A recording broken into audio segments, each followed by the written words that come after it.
Kurt Elling a little bit right here. Well, I appreciate that. Kurt's an influence. He's a great singer. Yeah, the quality of your voices.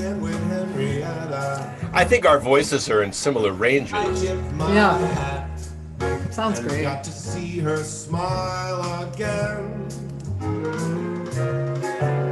And though we barely just said hello before we parted, this time around George Stone did the woodwind arrangement. Oh, something's wrong with my video. Let's see. Oh, Her we go. soft hello erased the pain of every tear I ever shed. Repeating in my brain my new favorite melody. I think if I was thinking about anybody on this tune, it was probably Jack Sheldon. Yeah. I thought Jack Sheldon was a great singer. Oh, he was one of my very, very, very, very favorites. I never got tired of hearing him, and I'd hear him do the same song 375 times, but I never got tired of it. And I'm so glad the second time I got it right. Yeah. I didn't see it at first glance, but fate gave me a second chance to meet him. Wow. Nice song. And fall in love. Thank you. At first sight. Woo. Beautiful, beautiful.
Her soft hello erased the pain of every tear I ever shed.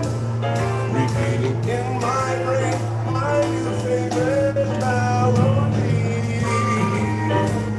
Well, the thought of letting her walk away again, it filled my heart with dread.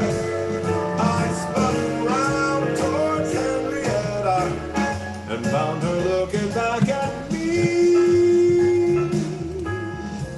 Now every day it's Henrietta,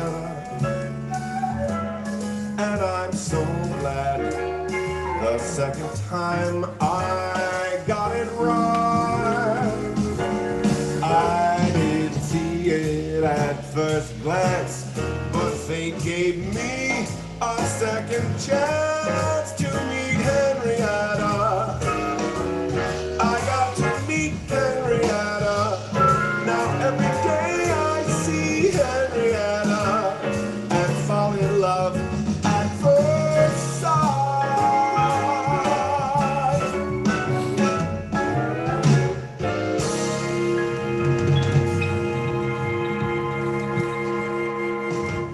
Really nice.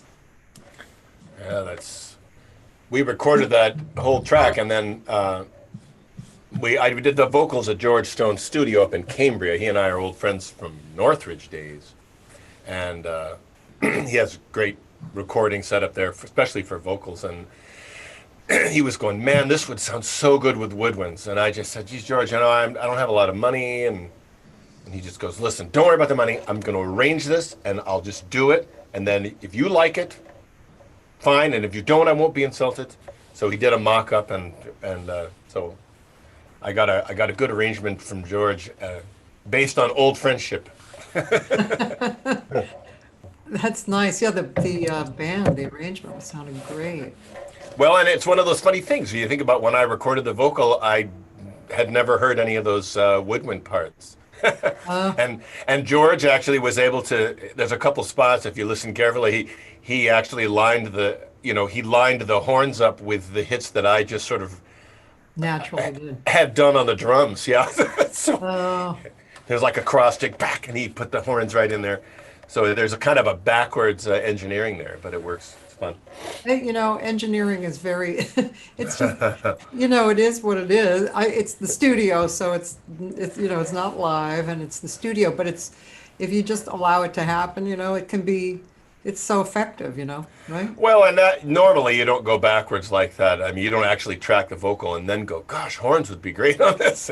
But in this case, it worked out that way, yeah. But the scat vocal though was one pass. I'm really proud to be able to say we did not edit that together. Well, that's because you're too cool, man.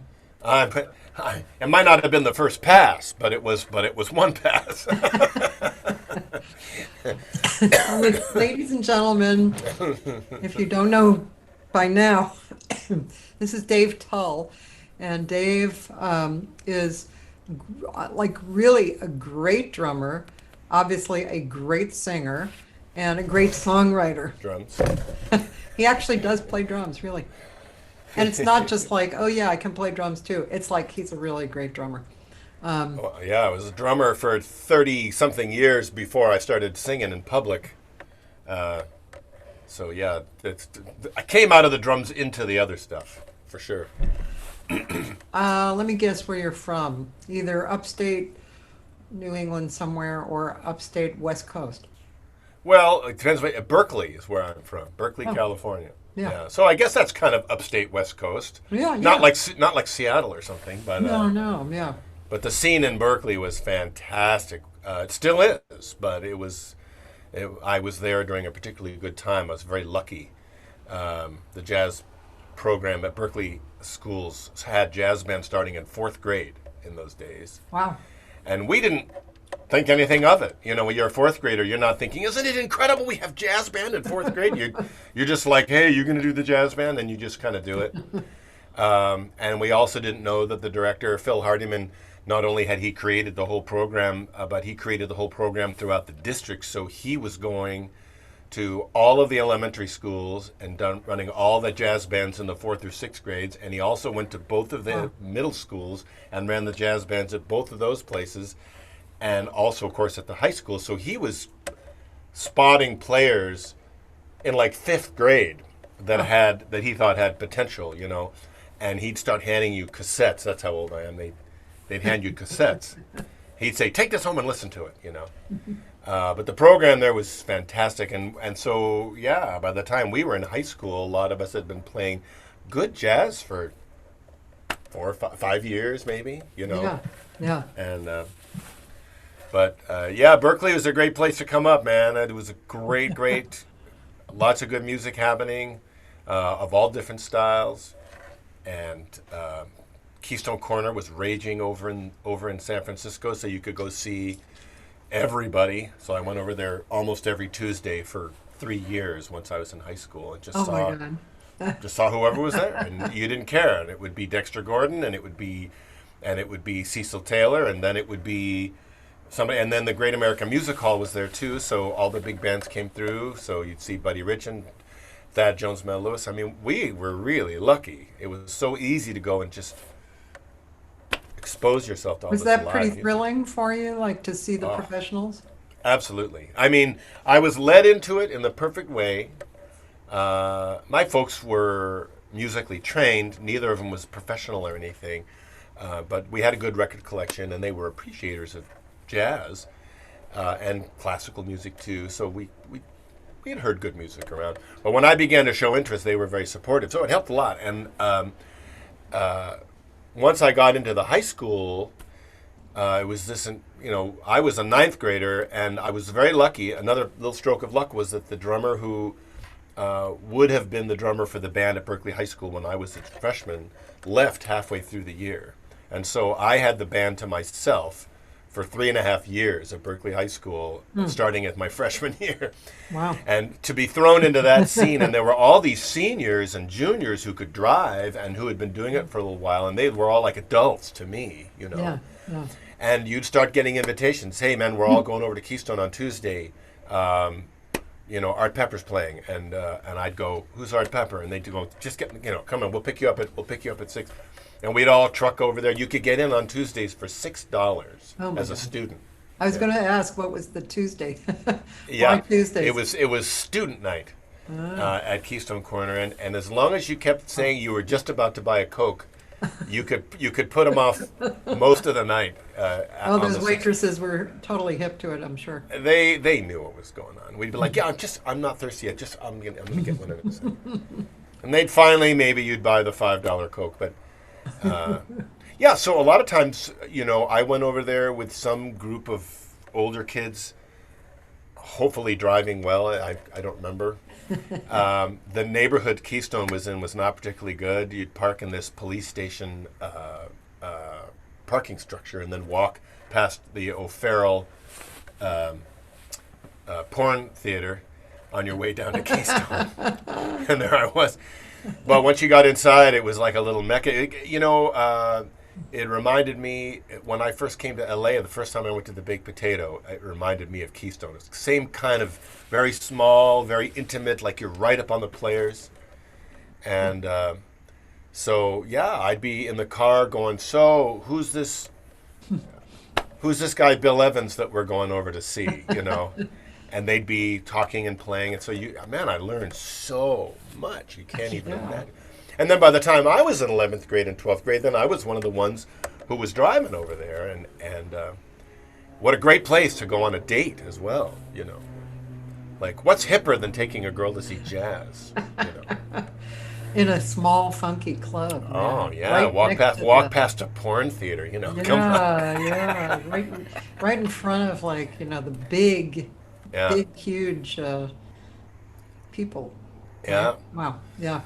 I remember So- my first experience of my own, you know, the one that I chose to go to with my sister, my older sister, was in the Jazz Workshop, which is probably was a similar size. It was in Boston. The Jazz Workshop and Paul's Mall were like, you know, literally tied in together, Yeah. and the Modern Jazz Quartet, and I was sure. in the front row, and I was absolutely blown away. And sometimes I'm amused at thinking how I must have looked to them, you know, this little girl like, ah. Yeah. They were like, hey, there's some young people in here. They were probably used to it in Boston, you know, with Berkeley there and Well, that this was like, I mean, my dad had something to do with Berkeley in the beginning, or when he was, you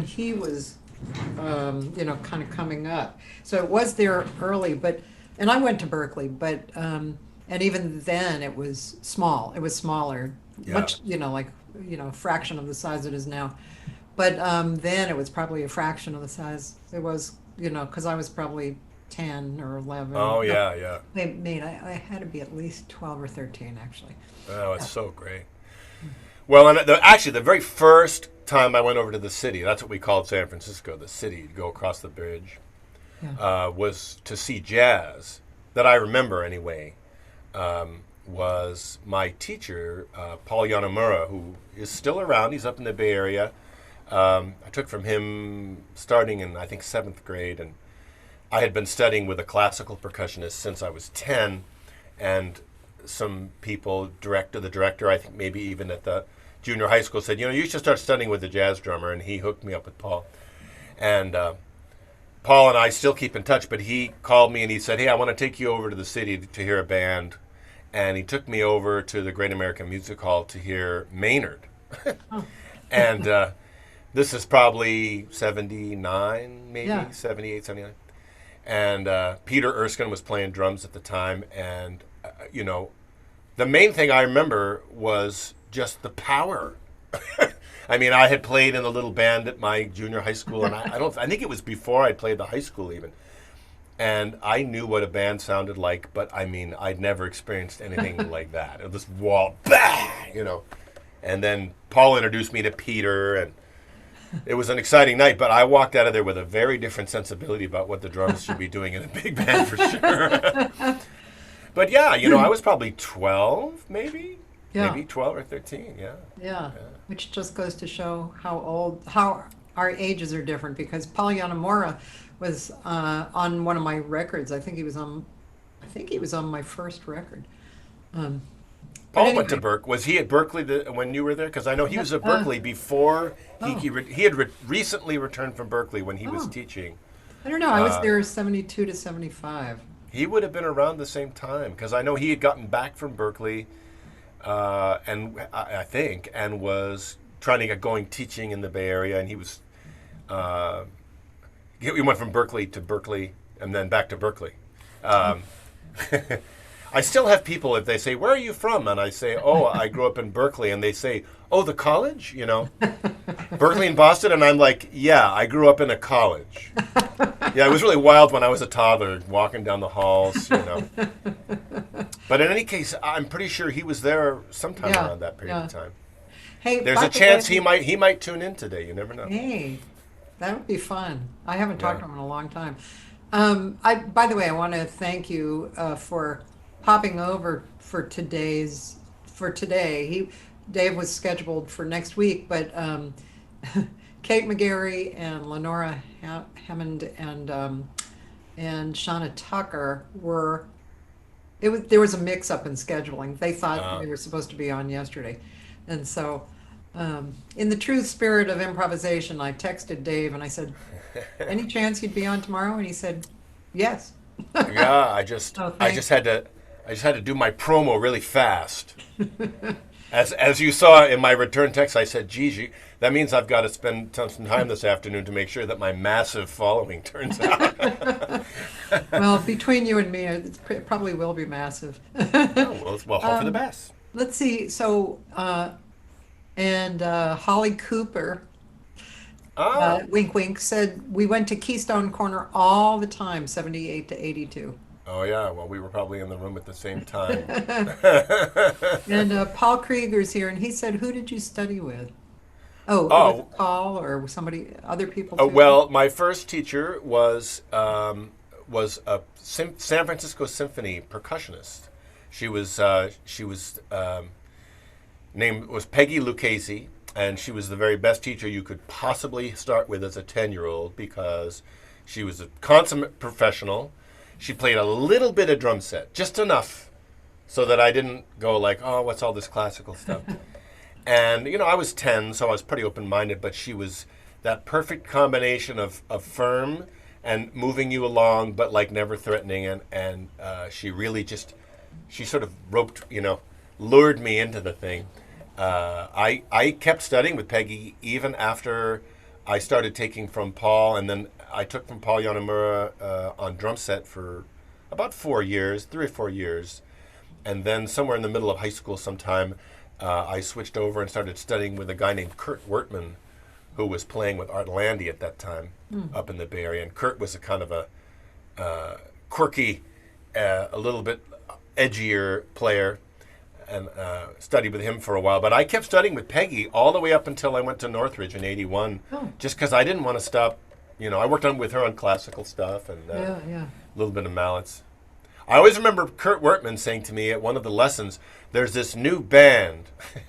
This dates the whole thing. "There's this new band coming out of the UK that you should check out. They're called the Police." And he played me. I think it was Roseanne or whatever it was, Roxanne. And I remember going, "Wow, this is so hard edge. This is so radical." My teacher's showing me this rock stuff, By the way, Corey Allen says hi. Hey, Corey from the great Dominican Republic. Corey is the head of all jazz music at the university, the National University in Dominican Republic. Corey, good to the head of all jazz music. Corey. Well, he actually the entire music department, I should say, and he created the entire curriculum. It's a good story. But Corey and I we were on Chuck Mangioni's band for 10 years together. Oh, And also, when he was married to Cheryl Benteen, we did a whole bunch of tours to Japan and several records for King Records, and Corey arranged all that stuff. We miss Corey here in L.A., but he's doing well down in Dominican. So, Corey, good to have you tune in. he says, Il capo di tutti capi. Yeah. Well, and what I don't know if the people in the Dominican know that Corey wrote the whole curriculum for the National University in the basement apartment at Doug Webb's house up off Laurel Canyon. There was about a 2-year period where Corey was living there, and I'd go over there, and he'd be hard at work writing this curriculum in Spanish. And he said, "They say if I write this thing, they'll bring me down there." And boy, it's turned into a great program. Wow, that's a great story. Oh, I know. Corey, man. Yeah. Especially picturing Doug Webb's, basement. I don't know Doug Webb's basement, but Well, it's just an apartment that's underneath the main floor of the house. It's a cute little apartment. It's like a little studio kind of space. yeah. And Corey was recently separated, so he was there, and I used to go hang out there sometimes, and he'd be hard at work.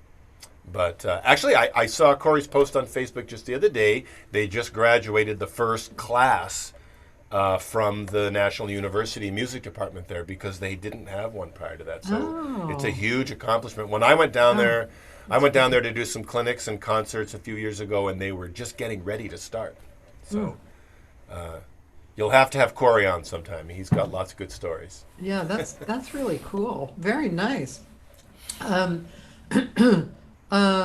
did I wanted to ask you something. Jennifer Wheeler's here. She said, what did she say? She said something funny, cute. She said, "I'm part of his massive following." Oh, yeah, the massive following. Thank you for that. I think I'm going to write a song called "This Is for My Massive Following." Let's see. Paul Krieger asks if you can talk a bit about playing with Jack Sheldon's band. Maybe a funny story. Oh, well, I could use up the whole 2 hours on just that subject. I can tell you that. And since we're not on network, you could actually tell the stories in there with the actual wording. I was lucky enough to start playing and rehearsing and then playing with Jack Sheldon probably about 1992, and recommended to him by Kenny Wilde and Trey Henry, and I think Brian O'Rourke was playing with Jack back then, and these are all people that I knew, and I knew a little bit about Jack, like that he'd been on Merv Griffin and he was this goofy guy, but I didn't know a lot about his unbelievable playing. This is, I was just kind of getting going in LA, and but yeah, my first gig with Jack was at, what was that upstairs club? La Mondrian, I think it was called. Yeah. It was upstairs in a hotel off Sunset. Yeah. And it was Ross Tompkins and Kenny Wilde and me and Jack, and I lugged the drums up there. And Ross didn't say a single word to me all night. But that was you didn't take it personally, right? Because that was No, Kenny was super warm, and I Yeah. think Kenny, because Kenny's like the nicest guy in the world, and I think he probably even turned to me and said, "Don't worry about Ross, he's kind of in his own world." And I could see that Ross was on his 20th beer, so I kind of that too. But even without beer, he wasn't real talkative. no, he was not. He's not a man of very few words. Yeah. Actually, a great, they used to call Ross the Phantom. Yes. And most of the gigs we did, I didn't play with Ross that much. He would come and do a quartet gig once in a while. But most of the stuff that he did with Jack was duo stuff, because Yeah. Ross just, he lived for the alternate series of changes that would get you from here to there. And he not only lived for that, but he lived for making it different on the next chorus. It was like a Yeah. game for him to find his way through. Yeah. And it didn't make him the greatest ensemble player, because I know he drove bass players crazy. I can't remember if it was Kenny or maybe Trey saying that, they'd sort of have their eye on Ross's left hand, and you're going through a standard like "I Love You" or something, and they're going, "Oh, okay, he's going there, he's going there," and they'd sort of mentally map where he went, and they'd be ready for it the second time, and then Ross would go somewhere else, and they're like, "Well, come on, man." I know. You know, I worked with him and I also recorded with him as Oh, a he was duo. he was Yeah. so amazing. But he was called the Phantom because if he didn't like a scene, he would just leave, and Or not, but not only that, he would disappear. I mean, yeah, that was it was the exactly end of it. the gig. Do you know that? I'm sorry, but do you know he didn't have a piano at home? I am not surprised because I knew he lived in an apartment.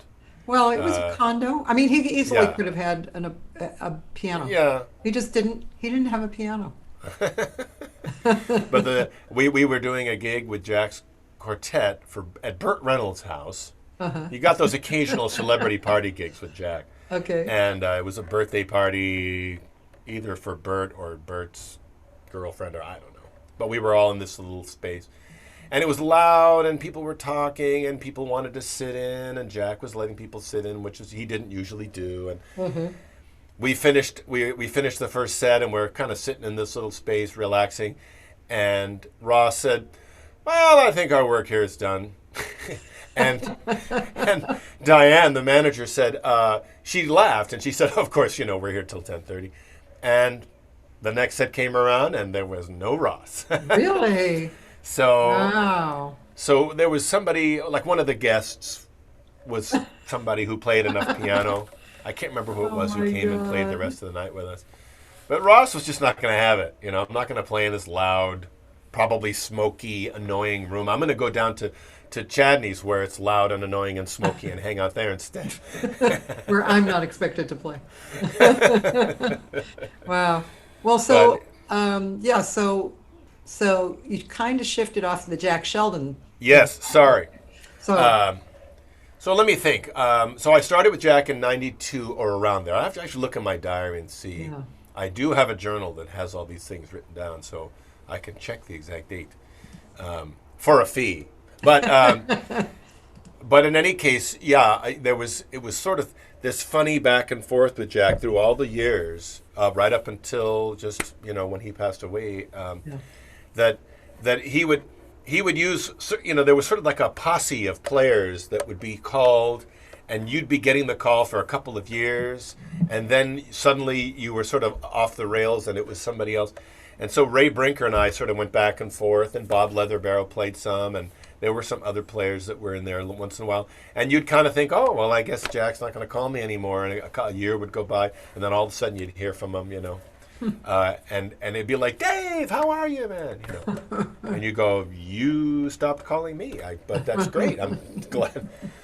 But so many great times. I've got to think of a specific story because there's a billion. Jack was one of my favorites. The worst thing you could do. Jack was so playful, and I don't know. Did you know Jack a little bit? You must I have did, known. yes. Yeah. Yes. So he was irreverent, and he loved to be the guy in the room who would say the thing that you weren't supposed to say or that everybody was thinking. And the worst thing you could do for Jack was to say, "Hey, tonight you need to kind of cool it because we've got an audience that isn't a good place for." That was like lighting a flame. So we played with the big band at a high school. I think it might have been like Highland Park High School or Eagle Rock. I don't think it was Eagle Rock, but in any case, I remember, I can picture the room. It was right over here in Highland Park someplace. I'm in South Pasadena. And it was an afternoon, 11 o'clock in the morning or noon, a huge assembly room just filled with students, kind of a scene, and we're up on this multi-purpose room stage Oh playing. gosh. And we got to a point in the break, and Jack said, well, he said, well, first of all, he couldn't resist. So he said he used to always say when you were ever to school, he'd always say, "Oh, I love the student body," he would say. And then he would say, "I had a girlfriend who was 12, but she had the body of a 9-year-old." So then and of course the principal's probably already cringing. So then Jack said, this one break, he said, when I was in school, there was always one teacher that everybody hated. There was that one teacher that nobody wanted to get. They were a jerk, whatever. And he said, I just know there is that here. So he said, what I want to do is, he's telling the students, he said, I'm going to count to 3, and I want you to shout out the name of your least favorite teacher. I want you to shout out the name of the teacher that you hate. And so he counted to 3, and the room just erupted into absolute chaos. Just these students are like, going, Mr. Jones! And it was screaming. It was like going to a Raiders game, you know. And so it kind of finally settled down, and Jack's doing this. And then he goes, okay, I'm hearing different names. And he goes, I think I'm hearing Mr. Brown. I think Mr. Brown is the name. And of course, they all yell. And then they settle down, and then Jack goes, so where's Mr. Brown? Jeez. He was ruthless. But he was so funny, you know. He would say that thing that nobody else could get away with, you know. And sometimes it was cringy. Sometimes it was so perfect the way he could pop the social balloon. All of us, you know, feeling tension in a room. We played for Alan Hamill's birthday, and his wife, the singer and actress whose name for stupid reasons is escaping me, but they had a place out in Palm Springs. Her name will come to me in a second. She was in Three's Company, and I can't remember her name because I'm an idiot. But in any case, The older one, or I don't know. Bonnie But- something, or She was the blonde, and I darn it, what's her name? People are probably going to post it on the thing. And anyway, Probably. it's just a blank. But anyway, Alan Hamill had married her, and she had already had a kid, I think 2 kids before. And I can only guess that Alan was sort of a gruff stepfather, like maybe not the most warm, friendly kind of guy. So we're having this birthday party, and people are doing toasts. And then at one point, the whole band is up on the stage, and we're at this beautiful outdoor backyard setting in Palm Springs. Suzanne Summers. My wife just yelled. Thank you. My wife just yelled down the stairs. That's a name that would always come right to me, but because I'm doing this.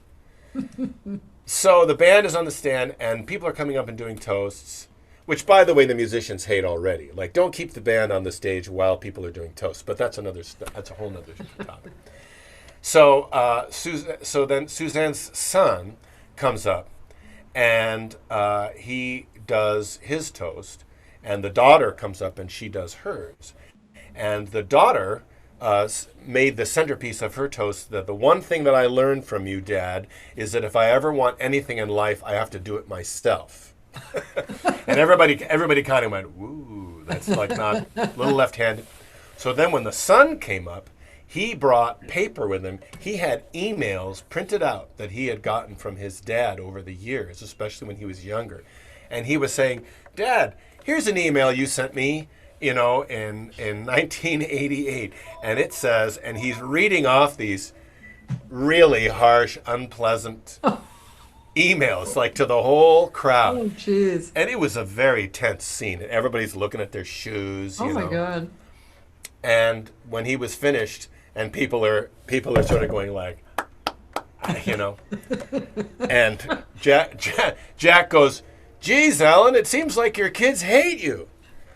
And everybody just laughed. It just went poof, popped this horrible balloon, and we all just laughed, and the whole thing was released. And Wow. he just knew, Jack knew how to just step in and, yeah. Oh, Oh, boy. that's amazing. But I want to ask you something. I want to ask you. I'm not sure of the question. It's about your choice of your choice or your perspective of your styles of music, you know, over the years, and how you, because you seem very. I think this is why I want to know, because you seem very solid and secure in what you communicate. And I mean, I haven't heard you play a lot of different styles, and maybe that's on me, you know. So I'm just kind of talking from what I have heard, I've heard your recordings, and from your playing that I've heard and seen you. What do you have to say about that? well, okay, it is sort of everybody has their own trajectory, and that's genius, because that's why we all sound a little different from each other.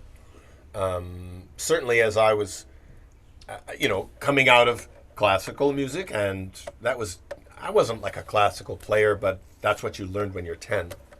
But I definitely got interested in jazz early. I had been listening to the radio like everybody, and the music on the radio in the 1970s was really, really good. And I know all of us old people talk to all the young people about how great the music used to be on the radio, but it did. So, in any case, there was harmony and structure and melody and backgrounds and lyrics and songwriting and all the people who were writing music for pop music at that era had come up listening to all the great songwriters that are from the more jazz-related era. So there was such a connection there. So, I mean, I was playing rock stuff at home. You know, I had no, from the very beginning, I had no walls set up that I'm not going to be interested in this kind of music or that kind of music. And I think that is the first thing to answer your question, is that I didn't come up saying, hey, I'm a straight-ahead player, or I'm going to do this or that. There were periods of time where I focused on one style or another more because it was what I was involved in or what was going on. Certainly I was learning about the bebop era and post-bop. Figure late 1970s, I'm in high school trying to figure out how to be a jazz drummer in combos. There were players there who were ahead of me conceptually. The pianist the whole time I was at Berkeley High School was Benny Green. He and I are the exact same age. And so we were the drummer and pianist for all 3.5 years that I was there. Wow. And I learned a lot from Benny. But, you know, during that period of time, there was this natural focus. Here I'm going over to Keystone. I'm learning big band. I'm taking lessons on how to read, how to kick figures, all this what you'd sort of call traditional stuff. But again, I wasn't saying like right now I'm going to focus on traditional jazz or straight ahead jazz or bebop. Yeah. I was listening to Romantic Warrior from Chick Corea and Yes and Steely Dan and just all these, you know, what they were calling progressive rock bands, some of which I liked and some of which I didn't. But, you know, to me, I just heard great playing throughout. So right up through high school, even as I really began to identify heavily with the interaction of jazz, you know, you spent some time with Stan Getz and checking out the incredible playing of the drummer swinging his ass off there, and then you spent some time with Harvey Mason playing behind Benny Maupin on Headhunters, you know, and you kind of are listening to that interaction. It's all the same to me. So I was in a good place mentally to then transition to Northridge, where I went and got my percussion degree. I was there 81 to 86. And the main reason I went there was because the band was so well known, and I knew that it'd fill in a lot of gaps. Interestingly enough, I never took a single drum lesson at Cal State Northridge because they didn't do that back then. You were a percussion major in those days. They've changed that happily since then. But in any case, it was all mallets and stuff like that. But playing in the band, you know, learning to play congas and playing in small groups with players and just all that. At Northridge, the focus changed, though, because where at Berkeley we were listening to all this interesting stuff and avant-garde stuff, and I did a lot of getting together in high school with I'd go over to a sax player's house and we would just set up and just play, the two of us, for like 3 hours. You know, I can't imagine what we were doing that was new in the third hour. You know, but in any case, we just did it anyway. And there was that kind of a focus. And then I got to Northridge, and the focus was you're grooming yourself for the studios. You want to be versatile. You want to be able to read. You got to be able to execute. You got to be consistent. You have to have clarity. You have to know every possible style. So I suddenly am getting into the difference. You know, when I was a kid, it was just Latin was Latin. You know, you'd be at a jam session and somebody would say, hey, let's play some tune, and you'd say, oh yeah, and they'd turn to me and they'd go, it's Latin. that's how it was treated.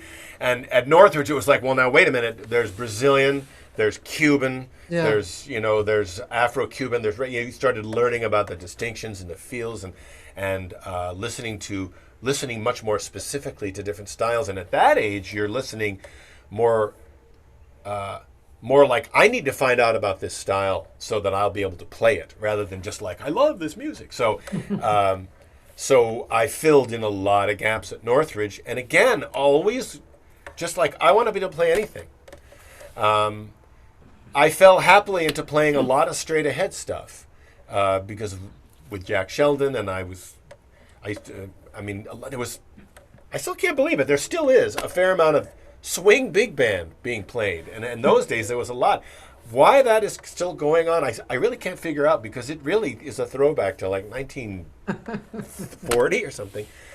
I would have thought it would have been gone a long time ago, but in any case, you know, lots of rehearsal bands at the Musicians Union when I started getting into the scene. Lots of straight ahead playing to be done, and I loved it. So I had no problem just going there.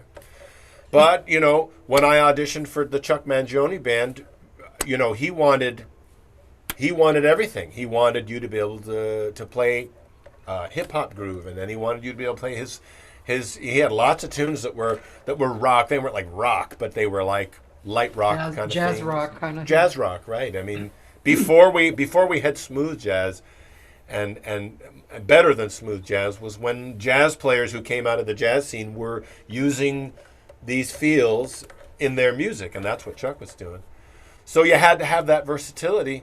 So yeah, I don't know. Now, when it comes to songwriting and singing, I mean, as a drummer, I'll play anything. I can think of a session I did. This is about 3 years ago. It was for a reasonably well-known composer, and I'm not sure why I ended up on this session. Whenever I end up on a really good session, I always figured that whoever they usually use was on the road or something. But in any case, it was a good session, and they had 2 cues they wanted to do for this film. And the first one, he said, yeah, it's like this sort of Archie Shepp, kind of quirky. We want this to be like sort of edgy, just sort of over a thing. And he had written out a form, basically. And he said, you kind of know what that would be about? And I said, yeah. And I'm thinking like Al Foster or Jack DeJohnette, or sort of that little bit sort of undulating post-bop. So we threw that down, and he was like, wow, that's really good. That's like right what I had in mind. That's great. Fantastic. He goes, okay, so this next one is sort of a James Brown. It's this scene in a liquor store, and we want like a James Brown, kind of like a funk, like a Clyde Stubblefield sort of a thing. And I said, okay, and I changed my snare drum, you know. And then we did that. And to me, that's just like, yeah, what else? Should we do a symphonic thing next, or should we do a big old style big band, or do you want to hear whatever, something a little more crazy? The versatility to me is what makes it fun. Yeah. But there's definitely something about straight ahead playing that I've fallen into, and I haven't minded it. So that's what people know me for. And as a songwriter, for sure, you know. Just a little bit more about your style of playing. Yeah, it's interesting to note that as an artist, there's no shame or non-shame of being either a one-trick pony or a really versatile, you know, person who plays everything, like a lot of studio people, right? Right. And it doesn't block who you are coming through. That's kind of a different issue, isn't it? That is definitely a different issue. Yeah. I've always been aware. I mean, I've never been heavy in the studios in LA, despite being here since 1981. Yeah. And on the scene as a player since 1985. Mm-hmm.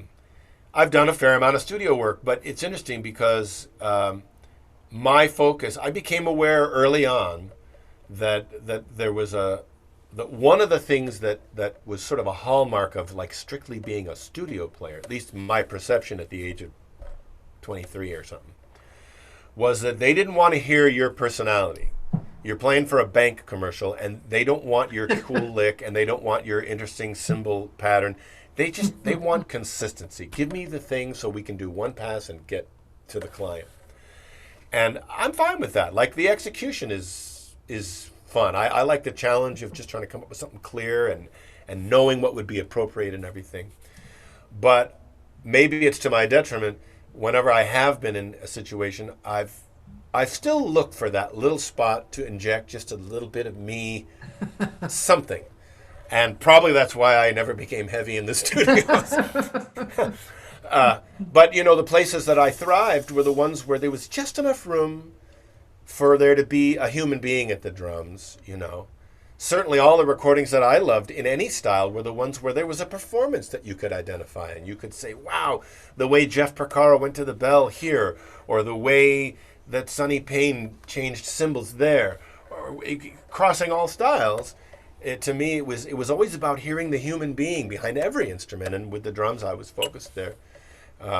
So, studio players that I knew, some anyway, really were like, I would talk to people about the exercises they were doing and the kind of things they were trying to work on. And like, as an example, you'd walk down the hall at Northridge, and there'd be somebody in the room playing a pattern, like a rock pattern, say, and they're playing it over and over and over again without varying it at all. And you walk down the hall and get a drink, and you come back and they're still playing that same pattern, and maybe you even go practice for a while and you come back and they're still playing that same pattern. And if you ask them about it, and you say, geez, you know, it seemed like that you were just working on one exact pattern for like 45 minutes. Same beat, same bass drum, everything. And they're like, well, yeah, I'm just trying to build consistency. You know, I'm like trying to put that bass drum right on the click. You know, I want it to be absolute. And see, my focus was,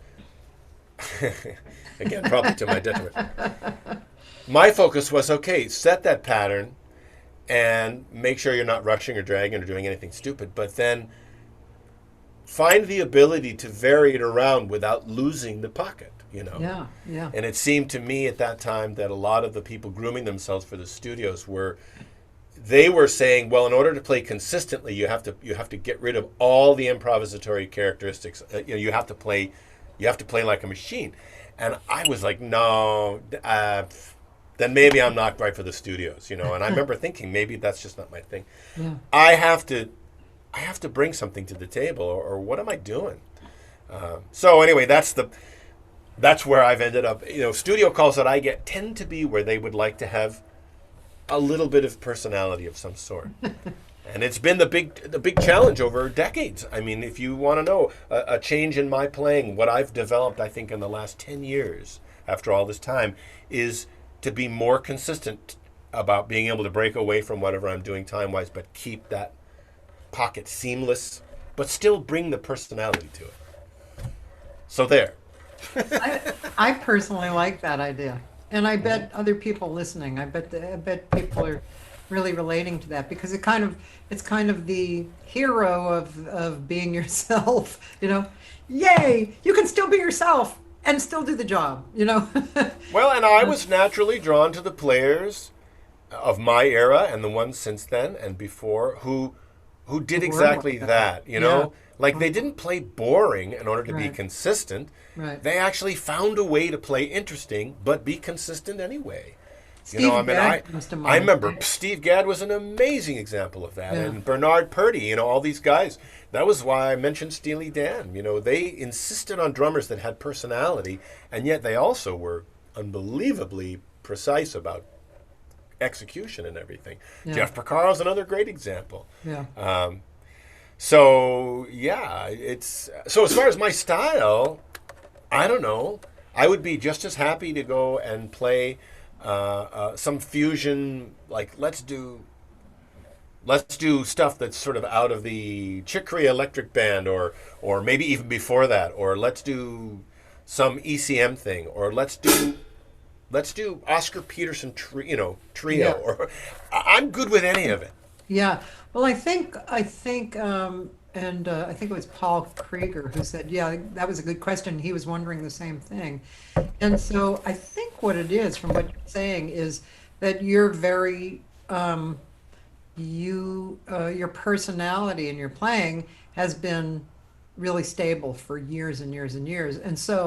And you're so versatile that whatever you play, your style is always there. And I think that's what I notice about you. You know, it's just like, You hope for that's that. Dave Tull, you know, which is Right. cool, you know, really great. Yeah, and maybe there's, I think that some of that is that audacious kind of like, here it is. Here's what I have to offer if you like it. I think some of that is in hardwiring in the womb. You come out of the womb kind of ready to go. Yeah, I have a feeling when I was 3, I was probably like, this is what I drew. I hope you like it. I think so too. I'm sure. I would have a few hellos. Dale Boatman. Oh yeah, Dale. David Joyce, Sandy Cummings. So great to have Dave on, man. Yeah. By the way, it was. Oh yeah, right. And no, let's see. Taylor Hatch is here, and he said, "You and my mentor George Stone have a very special friendship. How'd you guys meet and get going with playing together? Your playing on The Real Deal is wonderful." Well, thank you so much. The Real Deal is George Stone's big band record, one of them, and the most recent one. It's a good record. George, first of all, for those of you who don't know about George, because he's sort of, either by choice or just by chance, ended up flying kind of under the radar all these years. It's by choice, I think. He's found a great niche. George has been he's been involved at Cuesta College up in San Luis Obispo for, I think, coming up on 30 years, something like that. George and I were at Northridge at the same time. He's a great trumpet player and pianist, but he's really made himself known as an arranger and as an educator. So he does a ton of clinicking, and I mean, you might have run across George like at a Gen conference. He's the kind of person who's going to be at Reno or something like that, adjudicating bands. And he's done a ton of commission big band writing. And to this day, I don't know anybody who writes like George. You can hear he's heavily influenced by Claire Fisher, that beautifully, fully extended harmony with the passing note that you wouldn't expect to work, but because of the way he voiced it, he makes it work, and you just go, wow, that's crazy. That's what George lives for. So George came out of Hart High School in Newhall. He's 2 years younger than me. And so there is a good story, Taylor, about George and I meeting. First of all, and I was just at George's. The only away from home excursion that I've made during this entire pandemic was up to Cambria to George's house for 2 days because he needed some drum tracks. And we both promised that we would lay low for 2 solid weeks and not see anybody. And then I drove straight to George's in one shot without stopping. And we stayed in his house for 2 days and recorded, and it was a lot of fun. But George was at Hart High School as he would have been a sophomore, and I would have been a senior at Berkeley High School, and very full of myself, and that same audacious thing that we were talking about before. Because we all thought we were so great by the time we were seniors. The band was really good, and Benny Green was playing piano, and I mean, we were just, all of us were starting to gig around the Bay Area, So we were at Reno, and the band played. And George, I think it might have been his first time at Reno. He was there with Hart High School, but he said he remembers coming in and hearing the Berkeley High School band perform, and that he was really blown away, specifically with the rhythm section, because we had a very good rhythm section. And he said that he walked out and he was like the drummer. I really loved his time and his feel and everything. And he goes, and I'll never. He was telling his friends, I'll never know who it was. I'll never meet him. So, fast forward a few years, I went to Northridge starting in '81, and George was finishing at Hart High School. I got to Northridge, and I got in the C band the first semester, which was a big accomplishment just to make a band as a freshman there. I was in the B band. They had 4 big bands back in those days. I was in the B band my second semester, and as a sophomore, I made it into the A band, which was very exciting. So, naturally, I thought I had it made. Like, this was me for the next 30 years, man. I'm in the A band as a sophomore. I think I'm set. And I didn't slack off or anything like that, but I sort of figured the most likely thing was I'm in here for a good another 3 years or so. George arrived at Northridge the beginning of my junior year, and he was a freshman coming out of Hart, already known as an arranger. Joel Leach knew about George and had really wanted him to come to Northridge. So I auditioned for the A band that semester, fall of '83, just kind of figuring, it's kind of a formality, right? I mean, sure, I'll play a little bit. And I lost the spot in the A band. I got bumped down to the B band. And meanwhile, George came in and auditioned and made it into the B band as a freshman. And I'll just never forget, kind of walking down the hall, and they had posted the names on the door. Probably had something like that at Berkeley, where people would audition for things, and then they'd put a piece of paper up, And I'm like, no, no, no, no, no. And I went, what? And then I looked over and saw my name on the B band, and I was wrecked. It's hard for me to even remember how big of a deal it was, but I just remember, I just couldn't believe it. And I was literally walking down the hall, having just seen that. So, the world is kind of going, and the hall seemed long. And I'm just digesting this news. There must be a mistake. This can't be real. And George Stone turns the corner. I've never met him, but he knew who I was. And he comes running up to me and he goes, Dave Tull, we're in the same band. And I was like, I don't know who you are, but get the hell away from me. So it was a great way to meet somebody, though, and that band, fortunately, was fantastic, and I got over myself. I learned a lot that year, and I practiced more that year than I had in many years prior to that. Nothing. I bet you don't have to say, but I bet will never forget who got your spot in the A band. Oh yeah, and he was very deserving, actually. Yeah. And looking back on it, I have a feeling that because both of us played really well, and I didn't walk in and blow it. I played fine, but I think that Leach saw that I was going to be around for a while because I was junior, and the guy who made it, a great drummer who's still on the scene here in LA, Rod Harbour. You may have met Rod along the line. Rod's a great player. Yeah. And he and I had gotten along. We had shared the C band together. We were great friends. The percussion department at Northridge was a remarkable mix of camaraderie and competition, really fostered heavily by Leach and the others. They really worked hard to make sure that we all appreciated each other, even though we were competing against each other, and it was a challenge. So, Rod and I never had any bad blood over that situation. But I think that Leach felt that Rod was deserving he had worked his ass off. He was a great player. He had been in the B band before.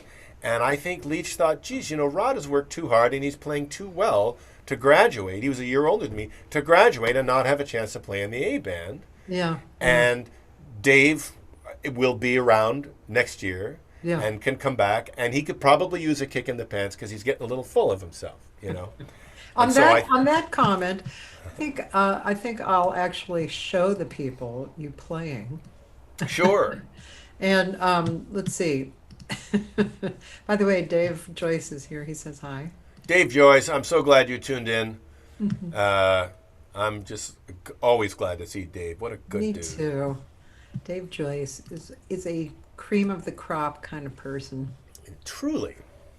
Look at you. Create a makeshift drum set out of house. Yeah, that's a response to the pandemic thing. I had to create that little video to show students who didn't have drums at home, like what you could do to practice the drums if you were taking my class and you didn't have a drum set. And I was saying, a lot of things, never going to be as good as having the drums, but a lot of things can be accomplished using tubs. Yeah. Okay, so let's see. Oh, there's texting and driving. I saw this one. This is one you sent me, right? Let's see. Yeah, the one with the picture. I guess those are the same. That's me a few years ago, drumming and singing with Ron Jones' band, doing the texting and driving song. And then the one below that, the Dave Tull promo video, that's about 7 years ago. A little reel that I put together, right, and that has some of me playing with some other people around. Right, which I definitely want to see. Maybe actually that might be interesting because that has like Streisand in it also. That one doesn't have Streisand because it's pre-Streisand. Oh, okay. This is this has some Mangione clips in it and some old Maynard stuff from the late 1980s. I noticed that. Yeah, like I've talked to several people who have been on Maynard's band, and and also my old friend from England, Andy McIntosh, was in his band. And yeah, yeah. And also, when I was 19 or 20, I was in the one and only three-girl dancing and singing act I ever did. I was in Pittsburgh for I don't know how long, maybe a month or 6 weeks, and Maynard's band came through for 2 days. Yeah. Yeah, and there's a backstory, but which I won't say on the air, but I'll tell you. But Well, anyway, you and Bobby Shue were talking a little bit about this the yeah, other yeah, day. right, Yeah. exactly.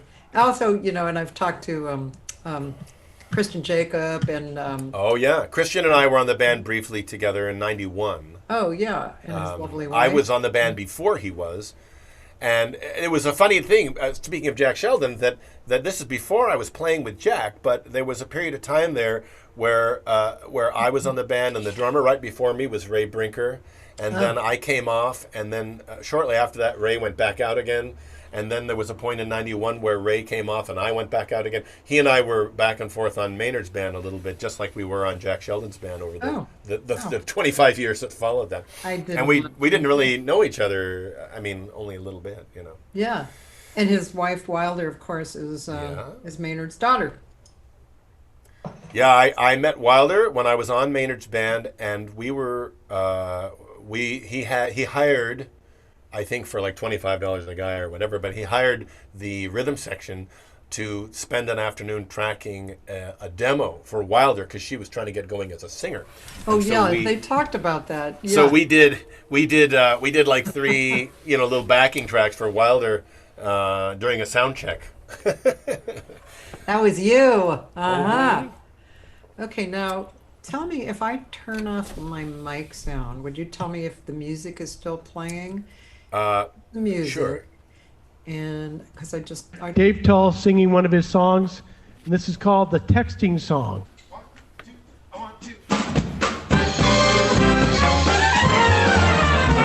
I started texting and forgot that I was steaming. I jumped the curb before I noticed I was veering. But I'm due to tweet and I got something to say. So if you're crossing the street, you best get out of the way. No need to stand there looking so perplexed. I just gotta send a text. If I was looking, I would see your eyes are rolling. But you should know this isn't something I'm controlling. When I hear that tone, the knee-jerk action is clean. My hands reach for the phone, my eyes jump to the screen. Every muscle action is reflexed. I just gotta send a text. I drive 70 miles per hour looking down at my hands, trying to reply to something somebody said. I guess I ran the wrong direction through a one-way intersection, but how was I supposed to know the light was red? I know I ought to pay attention to my driving, but another instant message is arriving. When my iPhone beckons, I just gotta reply. I can't wait 10 seconds, though I'll probably die in the auto wreck that happens. I just gotta send it. I just can't imagine doing anything at all without a phone in my hand. How could anybody try to deal with something so completely absurd? Cause every single second of the day I live in wild anticipation of my ultra cool ringtone. It's 7 random bars of music from my favorite band, always loud and distorted. And how could I go on if I could never post another shot of food that I was just about to consume? For I believe my 7 followers on Instagram would like to see a photo of my every meal. Cause everybody wants to know what's going on with me in my radical life. You seem annoyed that throughout our conversation I've been texting and I've done a little Skyping. It may seem rude of me to text while you talk, but it's okay because I'm listening to you even as I'm typing. And now they're telling me that every time I drive and use my phone, I have to use a hands-free device. I tried a few, but none of them work. In fact, there wasn't even one that drove the car at all. So as I message in the car, it's driving right off the road. And now a cop is in my face and yelling, buddy, what's the matter with you?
I'm driving 50 miles per hour, looking down at my hands, trying to reply to something somebody said. I guess I ran the wrong direction through a one-way intersection, but how was I supposed to know the line was red? I know I ought to pay attention to my driving, but another instant message is arriving. When my iPhone beckons, I just gotta reply. I can't wait 10 seconds, so I'll probably die in the auto wreck that happens now. I just gotta send a text. I just gotta send a text, that's all. Excuse me. I just gotta send. I just gotta send a text. Dave Tull. Dave Tull. Bob Summers. Yeah, Bob. Yeah. Yeah, Bob, man, he's Yeah. so good. If I can just scat like Bob Summers soloist, life will be good. Yeah. He's one of such my a good favorites. soloist. He's such a gruff guy, like one of the nicest dudes in the world, but every time I see him, I go, Bob, cheer up. Well, now speaking of cheering up, you know, the most cheerful guy behind you wasn't that cheerful. Oh, well, that's your drummer, Brad Dudes, back there. Yeah, man, Brad Dudes, man. I saw that Brad was on your UK project and with a beautiful and always intriguing drum set. You know, his collection of sounds is always really unique. But yeah, Brad, he didn't have a lot to do on that tune, but at least he didn't make any bad faces. You know, he just kind of played it along. It's true. He didn't do like that. No, he didn't go like, fuck. No, yeah. No, so. And Chuck Berghoff, you know. I know. I'm so thrilled to have a video documentation that I even played with Chuck Berghofer, let alone that I was singing one of my tunes with him. Jeez, you know, that was a great band. Yeah, that was great. Yeah, Chuck and Jim Hewart, they just always strike me as, you know, the solid, elegant, you know, subtle but solid guys, you know. Yeah, I Great mean, players. another guy I would say, you know, I've played with Jim a handful of times, but I've played with Chuck, luckily, a lot of times, and there are so many characteristics that define a player, and some of them are kind of hard to put your finger on. One of them being time. But like there's something about that millisecond placement that Chuck has for his time that just makes the drummer's day. It's just like slipping into a warm bath playing with him. And you play that first bar and you go, oh, this is going to be a great night. I can just tell, got nothing to worry about. Speaking of that, you know, I wish I had written down his name, but yesterday Nancy Kelly was on, and Nancy Kelly is probably one, if not the swingingest singer I've ever heard live. You know, I mean, she's a swing singer. Wow. She's just the essence of swing. She had this gig gig or a few songs with Joey DeFrancesco, Oh, sure. and the drummer. I don't know who the drummer was, but talking about, you know, what kind of sets aside people. And I can see why Joey absolutely loved him, because there was this something about where the drummer was putting it, man. In a good way. Yeah. Okay. With the B3, you know, just like that groove. Oh. Yeah.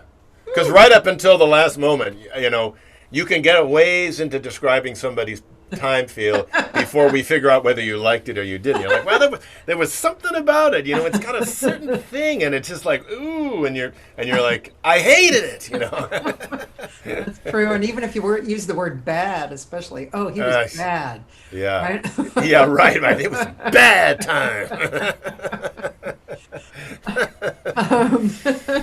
We have, let's see, Dean Franson says hi. Hey, how cool.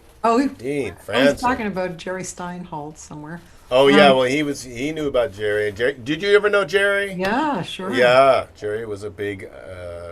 He was an influence on me more as a person, like as a human being, really, than as a player. Because I mean, I learned some conga stuff from him, and I took his conga class at Northridge. But this guy, He was very loving. he cared about Yeah. music and the players, so I mean, when I was at Northridge, and I was probably in the A band, it's part of that delving into the difference between the different grooves and getting so you kind of were knowledgeable about where you're drawing from. And I just remember we were doing some Latin thing in the A band, and Jerry pulled me aside in the hall and he said, "Yeah, Dave, I want to meet with you. We need to do a couple lessons about your Cuban time." And I said, "Geez, Jerry, that would be great. I don't have any money to pay for lessons right now, though. I mean, I appreciate the offer." And he goes, "Just don't worry about it." He says, "Just how are you like on Tuesday at 2:00?" And I said, "Okay." So he got a couple congas and some timbales, and we met in a room, and he showed me some patterns, and we played a little bit. And I said, "Geez, Jerry, this is really nice of you to take the time to do this. I'm gonna definitely spend some time with this." And he said, "Okay, next week, same time?" And I said, "Well, Jerry," I said, "you're putting a lot of time in here." And he said, No, he said, "You need to learn this." And I went, "Okay, man." And we probably got together 3 or 4 times, That's sweet. and of course made me practice it a ton. And he was handing me tapes. I remember he gave me a cassette of Poncho Sanchez's El Conguero album. And I shed it along with that record on the drums till I wore that cassette out because, it was so great. But that's the kind of guy Jerry was. If he saw somebody was going to benefit, he wasn't worried about money. He was like, no, we have to do this. Yeah. He was a sweetheart. Let's see. Zach Harmon says hi. Cool. He can't deny it. I'm a fan of that approach too. I love hearing each individual's voice. Go, Dave. Paul Yeah. Yamamura is here. Hey, Paul. And he said, it's to your credit that you can tell us about your humbling moment in college. A lot of people wouldn't own up to that. Oh. Well, yeah, and he said it was just a blip on the radar screen compared to how your career's gone. Yeah, it's funny. I just if you go, I remember that blip though. But I will say that I think Joel Leach got out of me what he was after, which was that after at the end of a year where I was putting in a couple hours a day on the drums, especially over a summer where I had done a lot of sitting around and hanging out with friends and stuff for a variety of reasons. That following year, it bumped up to more like 4 hours a day, and whenever I could, it was into 6 hours a day. And the summer, right before the next year when I came around to audition again, it was solid 6 hours a day, 6 days a week on a schedule, because I was not going to make that mistake again. So, I can thank Joe Leach for lighting a fire under me, for sure. Here's a question from Taylor. Didn't you write for one of Maynard's books, the biography? Let me think. I probably, yes. That was a while ago, and I'm pretty sure that I submitted. It's funny because I'd have to go back and see what I wrote. I recall being asked, and I think I submitted, a story or something like that, and it's got to be 20 years ago or 15 years ago or something like that. Yeah. And then I recall the book coming out, and I recall maybe. Anyway, yes is the answer, but I have only a vague recollection of what I said. Okay, before I go into your songwriting, because of course Okay. we have to talk about that. Buzz Brooks is here, and Scott Whitfield is here. Hey, Scott Whitfield. Yeah, talking about a bad player. Yeah, I've been working. I'm still working on my Scott Whitfield impression. Because he's Oh, I want Yeah. to see it. Scott goes, which is sort of like the Scott always reminds me of what was Scott will know the name of the lead trumpet player in New York City that he was tight with Chuck Mangione, that had a delivery sort of like that. Well, and I always figured that Scott was maybe influenced by him and developed his delivery with the same thing. But Scott, you can type in if you can remember who I'm talking about. Paul said also, you absolutely smoked in that B band that year.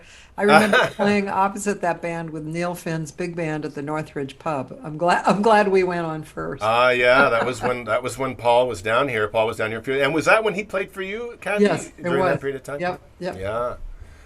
Yeah. Was Dean said Lou Soloff? No. Although Lou is a character, but that wasn't him. Oh gosh. Al what's his name? Porcino. That's it.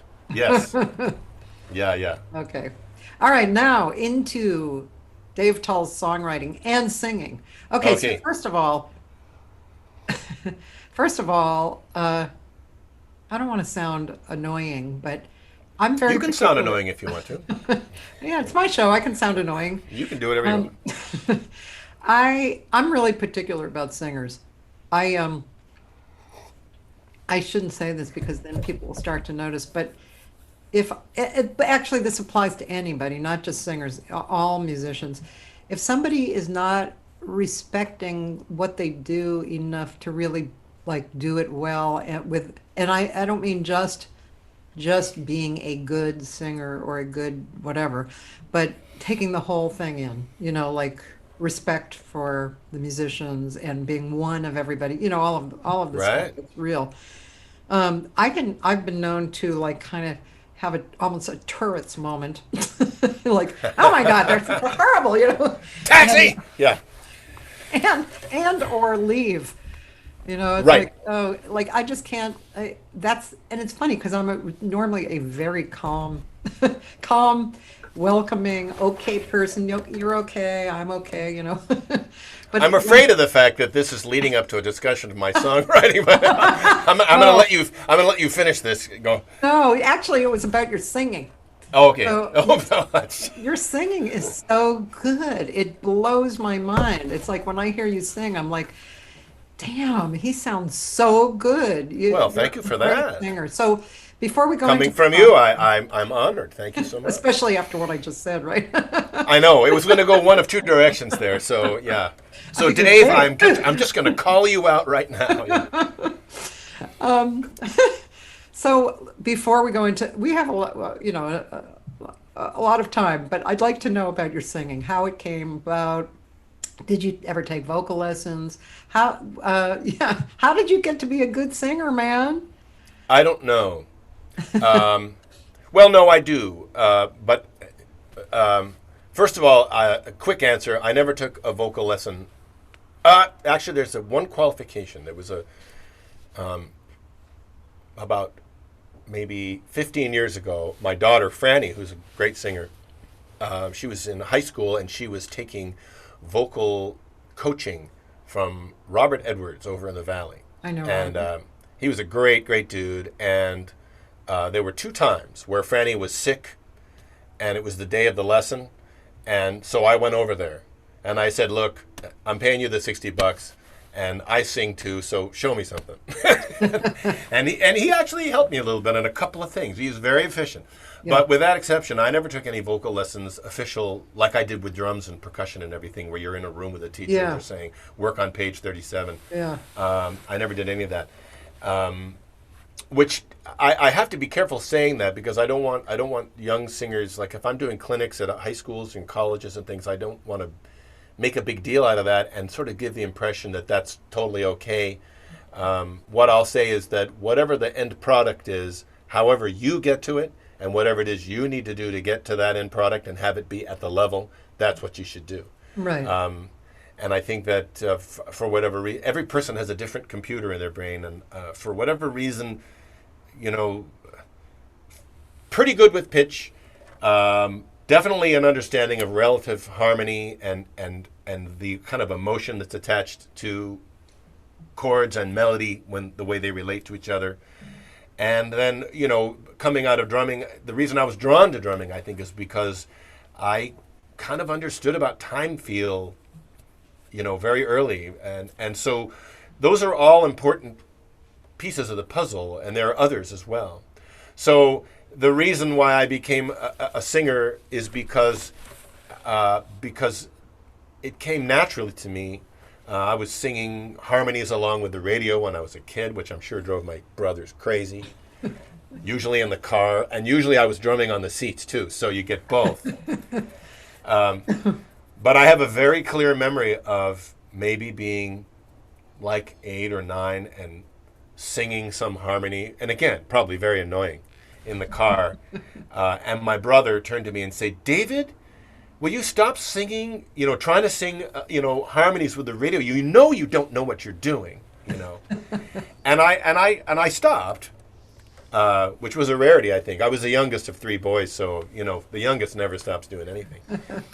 But I remember thinking, I kind of think I do know what I'm doing. I wasn't sure. I couldn't put a name on any of it. I couldn't tell you that I was singing the third or anything, but I was like, that note worked, So for me, coming up through singing, now I took a different trajectory than most vocalists do because I threw into the drums. That's what I wanted to play, and I was taking all these drum lessons, and I spent my first all those years going to Keystone and shedding along with every record I could possibly get a hold of, and asking people and trying to learn every style, and spending all my time trying to get inside, what the drummer's doing on this record.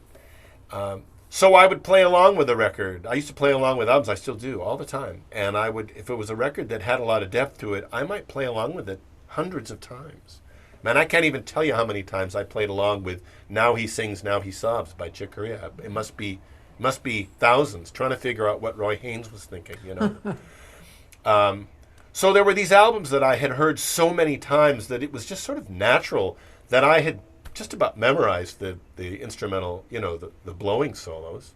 I can sing you Chick Corea's solo from the One Step right now. 'Cause I played along with the Friends album so many times, trying to check out what Steve Gadd was doing, and that these solos get burned into your head. So for me, the trajectory into singing was that there wasn't really a pitch-based melodic feature to the drums. There was a melodic feature, which I understood from the very beginning at the drums, but pitch-based. And so as I was walking around, I had a paper out back in those days, and I would usually have a tune in my head. I'd have some song in my head. But I remember very clearly one day, probably it would have been in 8th grade because I was singing a song. I was walking along, and I was just kind of humming, and I realized I didn't know what song it was I had in my head.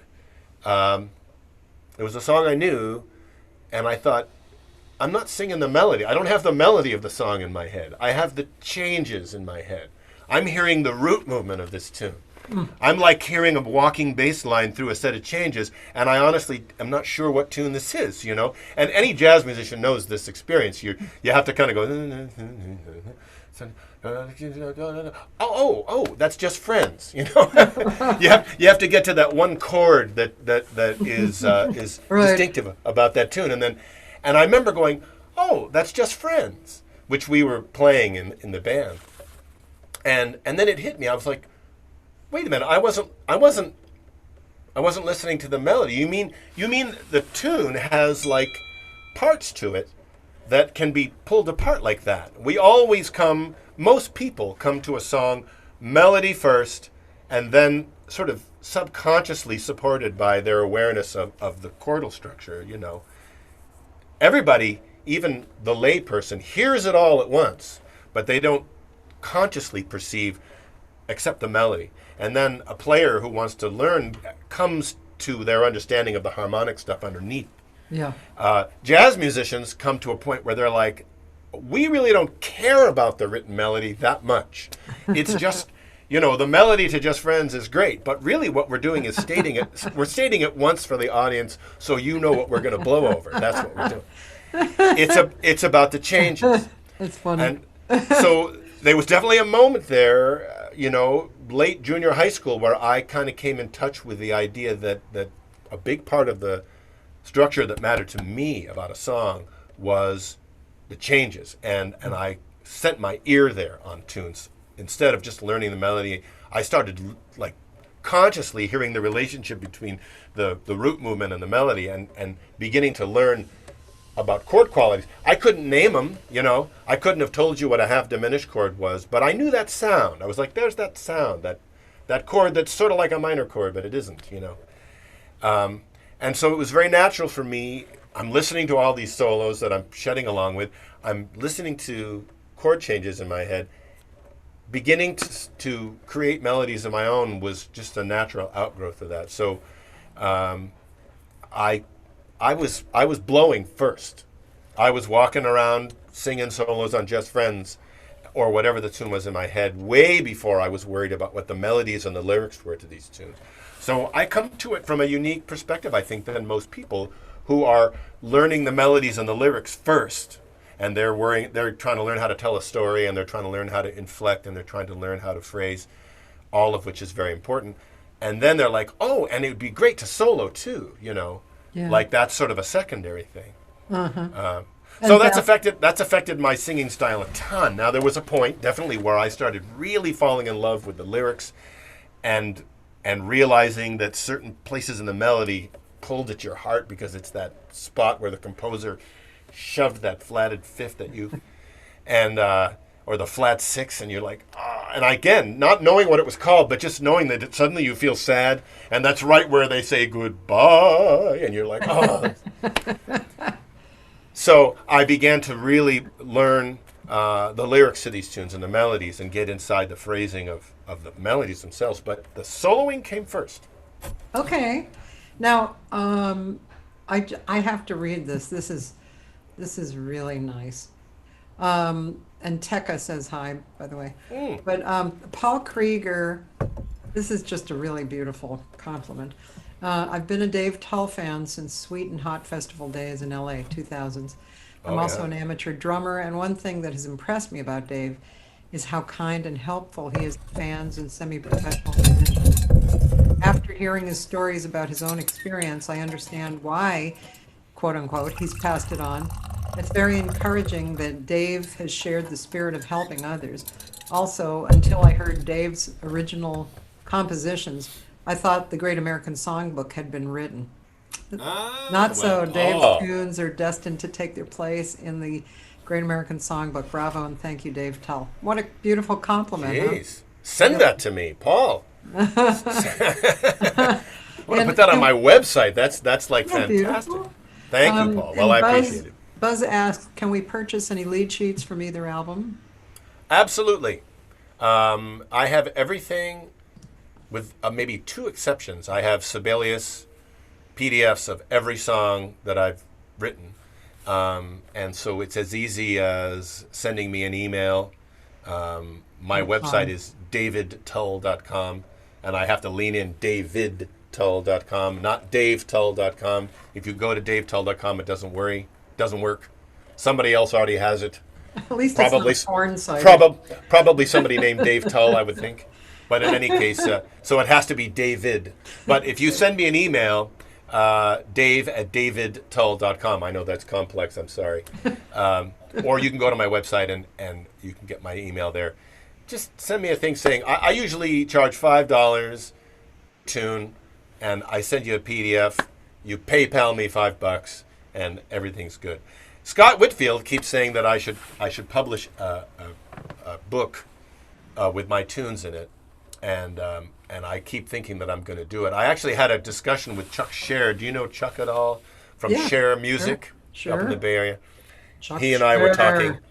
He and I were Ladies we and were gentlemen. talking at the Gen conference in New Orleans pre-pandemic, and he said, "Man, I would be into maybe just doing a very simple release of a book of your songs without all the fancy typesetting, but just like the PDFs that you have put out as and we could just split the proceeds." And I said, "Let's do it."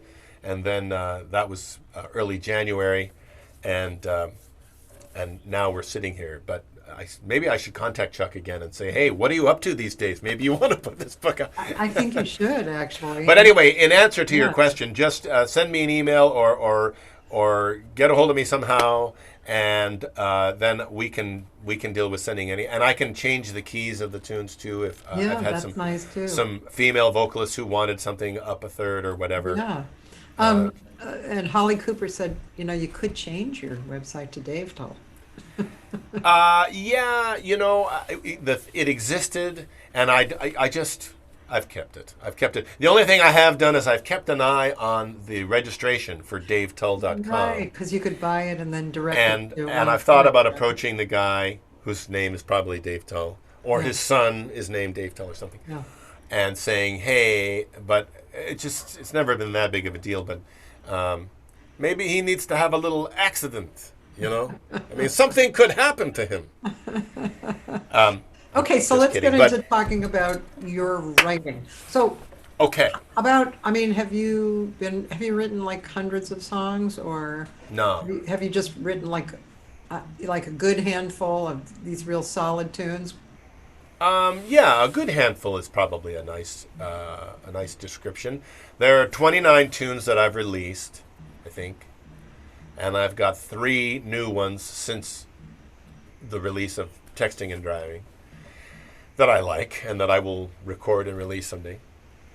And probably not bother to print CDs this time around. So you'll have to stream them or download them or do whatever we're doing when that comes around. I know. That. And then I have a few instrumental tunes that I've written that I'm trying to find lyrics for, and I've thought about just maybe even recording them as instrumentals, just because they're tunes that I really like. Yeah. But I keep thinking that one of these days I'm going to find the lyric that matches this tune. So, I'm waiting around.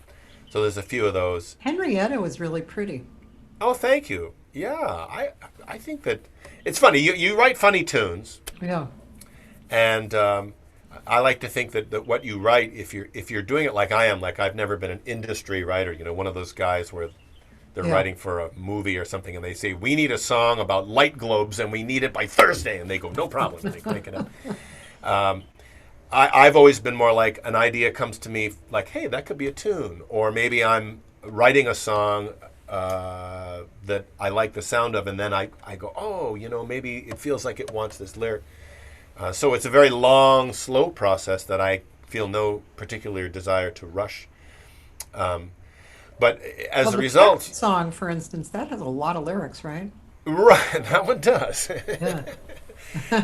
And there's a good example. So some of the songs, but if you do it that way, where you're just writing what you want, your song subject matter and the types of songs you write do end up sort of being another, along with your playing and everything, and I think anyway, that it ends up being another sort of collage that describes your personality a little bit. The things that appeal to me to write about, or the things that don't, where I'm like, no, I wouldn't write. And I get people who say, oh, Dave, I have a great idea for a song for you. You should write a song about squirrels or whatever. And I'm always like, you should write a song about squirrels because clearly that resonates with you. It's not calling to me. So I end up with a pile of songs that's hard to define because some of them are funny because I like humor.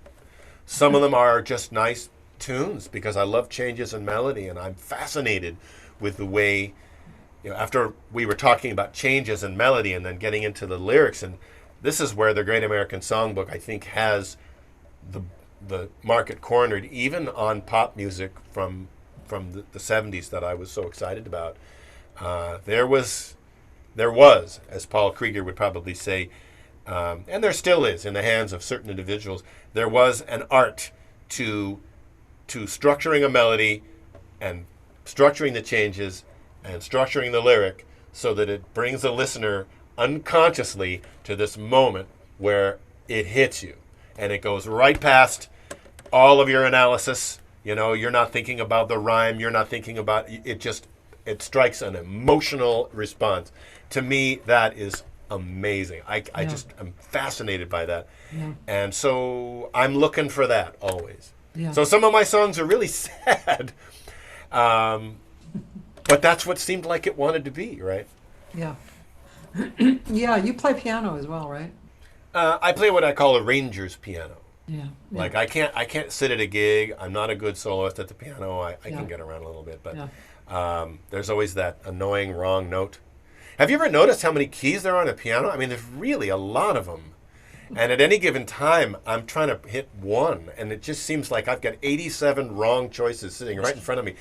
So, I like the drums because the smallest target I need to hit is like 10 inches.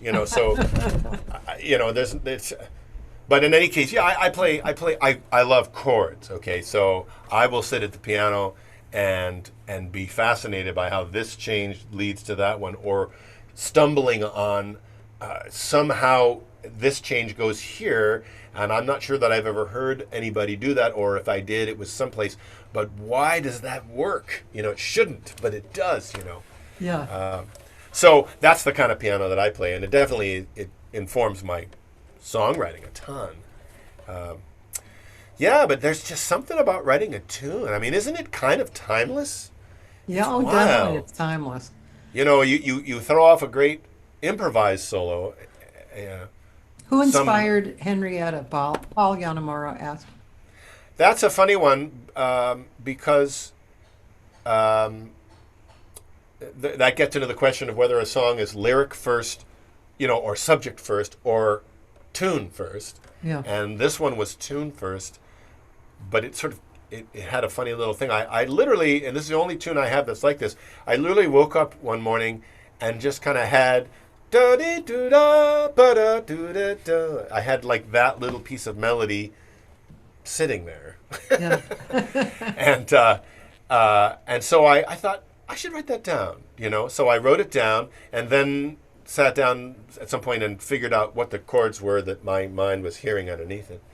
And that was the starting point for Henrietta. The tune was written, and then the very difficult process of saying what kind of a lyric belongs with this tune. That's a tough one, You can sit around for years going, should it be a song about being in the forest? Nah, that doesn't work. And then you're like, should it be about squirrels? Nah, it's not goofy enough. And then finally one day, so the word Henrietta just seemed to lie with that piece of melody. It's a totally fictional person. There's nobody actually named Henrietta. And then I started thinking, okay, so it could be a lighthearted thing. And I sort of pieced together a story with that one. It's beautiful. But I like that tune. It's really pretty. I wish Frank Sinatra had sung that tune because he would have sounded good on it. But he was gone before I wrote it, so it's too late. Darn it all. Too late now. Yeah. Yeah, I mean, there's so many different ways to write, different ways it comes to you. I like it when it all comes together. Like I wrote a song a few months ago after Barry Zweig died. I woke up in the morning and Luther Hughes was talking about that, by the way. oh, that's cool. Luther called me last night, and I don't know if he's able to tune in today, but he said, "I saw your thing that you're going to be on, and you have to make sure and tell Cathy that when she sang that song at Barry Zweig's things, that was like the most. I think about that all the time." Oh, And then he told a kind of a tasteless joke after that, because that's what Luther did. perfect. Yeah. I want to invite him on. Have you heard the one about the? Yeah, I know you should have Luther on for sure. Yeah, well, anyway, I woke up in the morning. I had talked to Mark Winkler before, and Mark has always inspired me for writing. Sure. And I just woke up early. My husband was asleep. I went to the piano, and the whole thing, words, music, melody, and chords just went. Blurp. Yeah, once in a while you get that. Great. I think that's why sometimes songwriters feel like they didn't write the song. That it almost feels like it was channeled through you. Yeah. You just happen to be the conduit. Yeah. Certainly, I'll have the experience of hearing one of my tunes and I'll go, "Did I write that?" Like, I guess I remember doing it, but I mean, really, Yeah. I wrote that. Well, great, cool. I had this one project called Secret Life, right? This recording project. What happened was I had left my first husband. I was living in this cool house, and I had this body of music start coming that was, it was kind of like a painter's series, It was just like, it was different from what had come before and different from what came after. It's kind of, I guess, from my pop background and, pop, blues, world music. It was just kind of a mixture of that, and jazz. And I invited Karen Hammock and Chris Seimer and Kendall Kay over. We were playing the music. But it was weird because every time we would play and we'd have a great time, the music was, good, they'd leave and I would totally forget the music. You know what I mean? It was like, didn't hang around. Yeah. It was I've never experienced that before. And then somebody happened to call and say, "Would you like to do a record?" I was like, "Yeah." That's never happened to me. I've never had anybody do that. That was, I think, that was the first time it happened like that. It was like, Would so you like to do a record? A record, yeah. But that was a weird body of music because of that. It was just like, it wasn't attached to me really, So Interesting. yeah, it was. Yeah. I mean, that does speak to part of the magic of just, if I'm not getting too introspective, I think part of the magic of the business of creating sound for a specific purpose, in this case music, in this case jazz, the reason why we're fascinated by it to the very last day is that it's an entity that exists in the room while you're doing it. It is not. It is not. It is this. It's like separate from all the individuals who are in the room. It is a thing unto itself, and we're all contributing to it. You can't see it, but it definitely is something we're all perceiving. And the moment it stops, it just evaporates and it's gone, and we can sort of remember it, you know. But you're right. I mean, there are situations where this music exists right now, and it just, you have to just go, that was cool. Let me And I think we're push back fascinated then. by that to the very last moment. Yeah, it is. I mean, in teaching, I always use I use that kind of imagery so much, you know, and I encourage people to just move ahead, keep moving, you know, and you know, it's reflective in your life as well, right? And also Truly. in technique of your instrument too, you know, when you like, especially with voice, if you keep the flow going, your technique actually works better. So, yeah, it's an interesting idea that applies. Well, and most of the stuff I've heard of from you singing has been, you know, standards or really cool arrangements of standards and interesting treatments and stuff. I haven't listened to enough of your original stuff. I should tap into it. I'll I can send be it to you. influenced by you. Cool. Yeah, you can never I'll have send too you many. I'll send you the song I wrote about Barry. It was really Yes, sweet. and I do want to hear that. Yeah, Yeah, that's that's sweet. Barry. mm. Zach Harmon's here, and he said he has to leave, but thank you for sharing all the cool stories. Cool. Yeah. He's going to be on. Well, and the songwriting thing developed very slowly. And of course, you know, part of the reason for that is I think in order to actually write songs, I mean, you can come up with a song, but you have to have the ability to understand what you've come up with, commit it to some kind of paper or a recording, something that allows you to communicate it to other people so you can play it. So sometimes songwriting develops a little bit later. It's the amalgamation of a whole bunch of different skills that you can develop over time, whereas as a player, you can be a tenor sax player and you're just shedding with Aebersold, you know. But the songwriting for me came along in the way that made sense to me, which was that you know, you sort of have an idea, and I had listened to enough. This is probably, yeah, sometime in college where I was really starting to tune into the lyrics of these great songs.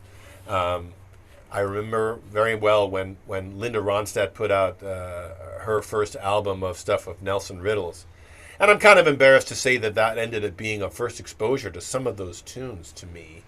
But I was like 19 or 20 or something like that, and I just hadn't listened to enough of the stuff from that era.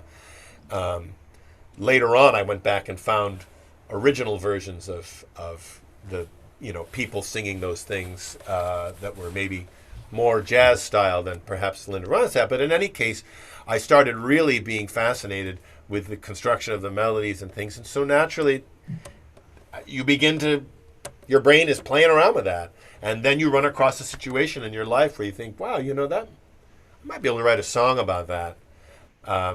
And so it came about very, very slowly, and I never really figured that anything I'd written was anything anybody would want to hear. A little bit of simple stuff, but I remember the first tune that I wrote that was like a tune, like a jazz tune that you could commit to a sheet, and I knew how to write it out, and whatever was I Just Want to Get Paid, the title track of my first CD. And it came from being at a Les Brown big band gig, and I was so ready for the check after the gig because I needed it, and they had always paid right afterwards. And we had done this long afternoon with multiple things. It was going to be a good paying gig. And at the end of the night, I noticed that the manager, Stumpy Brown, hadn't handed out the checks. And I went to Stumpy and I said, "Oh, you're giving out checks, right?" And he said, "Oh, no, tonight we're not, because we had rehearsal. We didn't know how long the rehearsal was going to be. And so now we have to go home and calculate all that. You'll get the check in like a week." And I was so bugged. And I got in the car. It was in San Diego, and I drove home. I had like 2 hours to drive home. And I just wrote this song, you know. But that's the way songs should come. But then, then I had this tune, and I think for any songwriter, then, especially if you're writing vocals, then there's the question of like, what do I do with this? I'm sort of singing it in the car. I always say that the backside of my windshield has heard my tunes way more than anybody else, But I remember at that time I was doing gigs at Kikuya down in Huntington Beach. Yeah, yeah. If you ever went to Kikuya, a cool little club they had down there. And I think the first person I worked with down there was Jack Wood. Yep. Invited me over there. Yeah. And we had Joe Massimino was playing piano. And, Oh, God, he was so good. Oh, he was great. Yeah. Luther Hughes, I think, maybe was playing bass or possibly Ben May. But in any case, I was working for a little while there with Mickey Ryan. Did you ever know Mickey? Yep. She was a great singer who's up in the Bay Area now. Yeah. And we used to do gigs, once a month or something there. Yeah. And so I got up my courage one night and I went to Joe. And Joe was another one who didn't suffer fools. He liked my drumming and we got along great, but I wasn't sure He was what he old would school. think about my singing. Yeah. And I just said, hey, it's the third set, and I have this little tune that I wrote and I've got a little chord chart for it, and would you be into giving it, trying? He goes, sure, we'll try it out. And that was like the first time that I had the courage to like try to sing. And no fruit came across the stage, and I just thought, okay, well, must be okay. You don't know when you're doing these things. But he adored Stephanie Haynes. Oh, Of course, yeah. Who didn't adore Stephanie Haynes? But he would like lie down and have her walk on him, or if necessary. But he was one of those classic old school great players. Yeah. He was, yeah. I remember the first. I can say that I consider it to be a good moment. When you're meeting players who are older than you and have the experience that you hope to have someday, and you're coming in and you're not. It's sort of like a litmus test. Like, is this guy gonna like my playing, or are they not? Or are they gonna? They're gonna be like, oh, this kid. I mean, kid, like I was 30, but. I'm sure I looked like a kid to Joe, but we played Kikuya, and it might have been with Mickey, or it might have been, but it was the first time I played with Joe, and I could just tell that this guy had been doing this for a while, Yeah. And we did a trio tune before Mickey came up, and he did that classic old school thing. He didn't turn to us and say, "Hey, why don't we do such and such a tune?" He just started playing, And I think maybe he did like a rubato front, and then he just kind of launched into the tune. And not only that, but I recall that the tune, he kind of injected a little interlude section between the head and the solos, a little sort of busy, bumpy thing with a break and whatever. And there was no chart, there was nothing. And I just had my eyes on him, and I did cymbal swells, and as soon as he got into time, I jumped in and I followed him. And I made it to the end of the tune, and Joe, he stood up and he goes, "What a great drummer!" and I think he was used to guys that were maybe, I shouldn't say guys, he was used to players who were not necessarily quite so like following his every move, And I just thought, I've got to stick with this guy. Oh, he's turning left. All right, well, we're going to go. So he and I got along great. He and I got along great from that time on. Yeah, that's cool. Let's see. Let me see. Dean wants to know about your journal writing. John Burlingham. Matt Wallace says, hi. I play in a big band pre-COVID every Monday night. He said he'd never had a drummer do vocally. He's glad to see you turned into success. Jeff Callis, greetings, Dave. I'm the jazz journalist and author who in a past life worked for your dad, Bob. Jeff worked with my dad, right. And when might you be performing safely to us up here in the Bay Area? I know, yeah. I was trying to work that out, by the way, Jeff. I was trying to work that out. And then Scott Whitfield says singing is really a naked, and he made that in big letters, naked feeling for instrumentalists. I can identify. Oh, yeah. And Sandy Cummings, Sandy Cummings in San Francisco, and she asked two questions. She asked about Jeff Elliott, and she also asked, did your wife inspire if you hadn't seen me there? Ah, those are great questions. Geez, I can't keep up with all those. I know, man. I guess I'll work backwards from the front.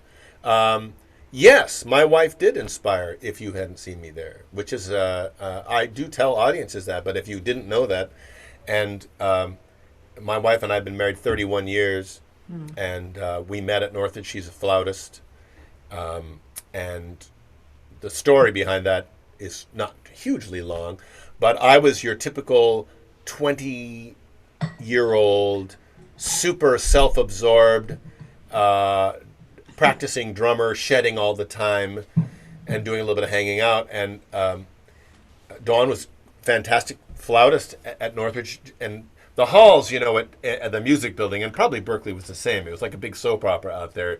There was these people practicing, and then people hanging out while they took a break, and there was lots of communing going on. But the story is that Dawn had heard from somebody that I was a nice guy. Maybe she thought I looked like somebody that she would like. I had never talked to her, but I was in the middle of shedding away on some mallet thing that I was doing for a lesson, and she knocked on the door of the practice room, and I opened it and I said hi, and she said, "Hi, I'm a friend of our mutual friend Dave Matos, and I have this event this weekend that is like a party kind of thing, but we're supposed to bring somebody, and Dave was saying you're a really nice guy, and I wondered if you might be interested in going with me, And she just like, and Wow. now I can tell you that's the way Dawn acts. She's like, Oh, boom, if she that's wants fun, something, man. she just goes. What's astonishing is that I went, thanks, but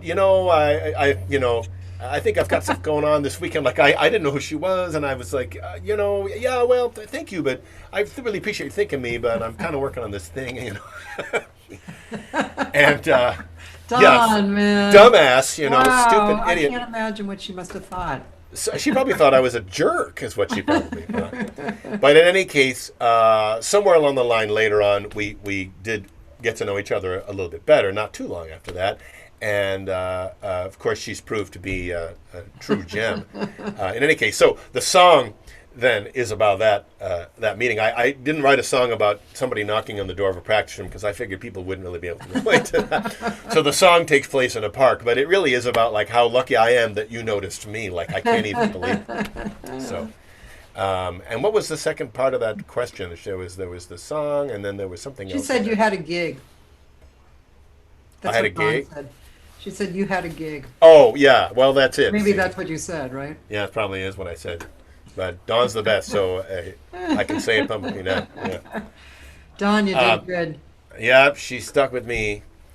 And, it's not easy with these jazz musicians, especially when we insist on making puns all the time. Yes, well, Yeah. I know. I can't imagine. Let's see. living with What were the Richard other Feldman. questions? There was somebody else, Dean Franson. What did Dean say? Oh, He yeah, asked a que- but also Richard Elliott. That's what Sandy asked. Trumpet player, Jeff right? Elliott, sorry. Jeff Elliott. Jeff Jeff Elliott. Elliott. Right. I panicked for a second there. Jeff, I know Jeff a little bit. He and I used to do gigs here and there when he was in Santa Barbara, and back in the 90s. I was doing a lot of driving up to Santa Barbara to play at what is now called Soho. It's called the Bluebird Cafe, I think, back then. And there's a flautist up there, a jazz flute player, and also wedding guy up there named Bob Ledner, who Yeah. I see on Facebook. Bob's a great guy. I used to work with him. Used to call me for a lot of things, and so we used to do a lot of jazz gigs around, and Jeff would sometimes be involved in those things. And what an amazing player, what an incredibly fluid soloist, startling technique. One of those people. And Jeff's a great dude. He's one of those people that I would put on a list of where when you get to know him a little bit, he's got a sort of a quirky personality. And I say that in a good way. He's just very, very forward, very direct. And I think, but I remember thinking, he's one of those people that you're like, wow, given your social approach to the world, how did you ever learn to play your instrument this well? There are a few people like that where like they're so consumed by their ability to do this instrument that there can be some like the moments where maybe they're not quite as tactful. But Jeff's a fantastic guy. We taught together. Last time I saw him, we were teaching together at the Santa Barbara Jazz Camp that Kim Richmond has. Yeah. And that would have been 4 years ago, just about now, up there. And Jeff was one of the teachers. And, Jeff's fantastic. And he was teaching, but there was this, as an example, and I know anybody who knows Jeff, even Jeff would laugh at this. he had this drummer who was this like ninth grader, and he was very shy, and he was just learning jazz, and he was really just trying to figure out what he was doing, and he got put in Jeff's combo, and this poor kid, really nice little kid, he's just keeping good time and laying low, and Jeff, he just sort of barks out his comments, hey, you need to do this, whatever, whatever, not angry, but just like, And I finally had to go over to this kid because I could see he was just like melting, And I went over and I said, just don't let his delivery bother you. Just listen to what he's saying. I said, this is just the way he is. So Sandy apparently sang with him for 18 years. Ah, there we go. So, I mean, Jeff's a great talent, and I think he lives up near San Luis Obispo now. At least 4 years ago when we were talking, he was driving back and forth between, or like Santa Maria or someplace a little further north, but he was still playing great. And he had been on the road with somebody. I can't remember who it was. He had a long-standing road gig with somebody that was, one of those artists that you travel around with. By the way, Jennifer Lightham is on, she's making puns. She's hundreds of puns. Hundreds of puns. Yeah, Jennifer, great to have you tune in. Thank you so much. Have you had Jennifer on? She should be on your show. I have, and it was a great time. We had a really great time. She's a really cool hang. Yeah. No, she's had lots of great stories. We haven't skimmed the surface with you, man. I know you have so many stories about. We haven't even talked about Barb and Barbara. Yeah. And we haven't talked about your journal writing. That was Dean's question. Yeah. Oh yeah, and let me just say, we don't have to hard stop it because it's actually been 2 hours. But, we'll just kind of comfortably, finish up. And so tell us about your journal writing. Yeah. Yeah, I do count on people to tell me to shut up because it's not natural. Yeah. My mother pulled me aside and said, you have to keep a clock in your head and realize at the table, how long have you been talking? How long has it been since somebody else I can spoke? just imagine when you were a kid, man, especially the young And I was like, what? boys. You're just gregarious. Oh. Anyway, the journal, I have kept a day-to-day diary since January 13th, 1976. Really? So I started it when I was 12. I turned 13 right after, not 3 months after that. And I've gotten a day written in for every single day along the line except for one little spot where things got a little rough and I ended up sort of leaving a couple days on. We all have those moments in life. Yes, we do. But yeah, it's funny. I just pulled out, we're in the middle of a pandemic. There's a little bit more time on your hands occasionally. So I actually pulled out my journal from 1983. The reason I pulled it out is because my son, Henry, is 20 right now. And I was thinking about his trajectory. He's going to Pasadena City College. He plays great piano and he sings and he plays decent, actually really good drums. And he's navigating his way through 20. And I thought, what was I doing when I was 20? So I pulled out my diary and in like little spurts over the course of several weeks, I actually read most of 1983. It's fascinating. It's like reading about somebody else. You kind of remember, you're like, wow, did I really do that? But yeah, I've had it ever since then. So it's one of those documents. I'm not sure if anybody's ever going to look at it except me. But maybe you don't want. I mean, I have some things in mind that I'm like, should I throw this away? Yeah, I did. Once in a while, I'll run across a little. I'll be reading something for whatever reason, and I'll run across a passage. Actually, I just sent a little paragraph, transcribed a little paragraph, and sent it to my friend George Stone. And I had written in 1983 that the A band rehearsal at Northridge had gone really well, and that we were getting ready for the concert that night, and we had 2 high school students come in who were going to be featured guests on the concert, and one of them was this tenor sax player named Donnie something who was really good. And that would be Donnie McCausland, who came down from Aptos to be a guest at Northridge for the concert, and I sent George Stone a thing because I said, George, that was the year before George came to Northridge, and I said, didn't you mention that you were there the day that Donnie McCausland came in? And George got back to me and he said, yeah. He said he had come down to meet Mr. Leach the very first time, an hour before that rehearsal. And Leach had said, hey, we're having the band rehearsal. Why don't you come over and listen to the band a little bit? And So it's funny how there are like these little there are these little moments in a journal like that where you go like, oh, so then you and then that. So anyway. I always, in my journal, I have these super heavy moments. I haven't been very consistent in the last bunch of years, maybe because I've been happier. But Could be. I had these heavy moments, man, and realizations and Right. you know, Epiphanies. oh yeah, epiphanies, Yes. man, mostly about relationships. And Yeah. not just my love relationships, but just relationships in general. Right. But My journal is a lot of the impetus when I was 12. I remember it's such a funny 12-year-old person thought, but I remember I was talking to my family and they were talking about this trip we had made to the beach a few years before, and we were going to that same beach again out by Point Reyes on the coast.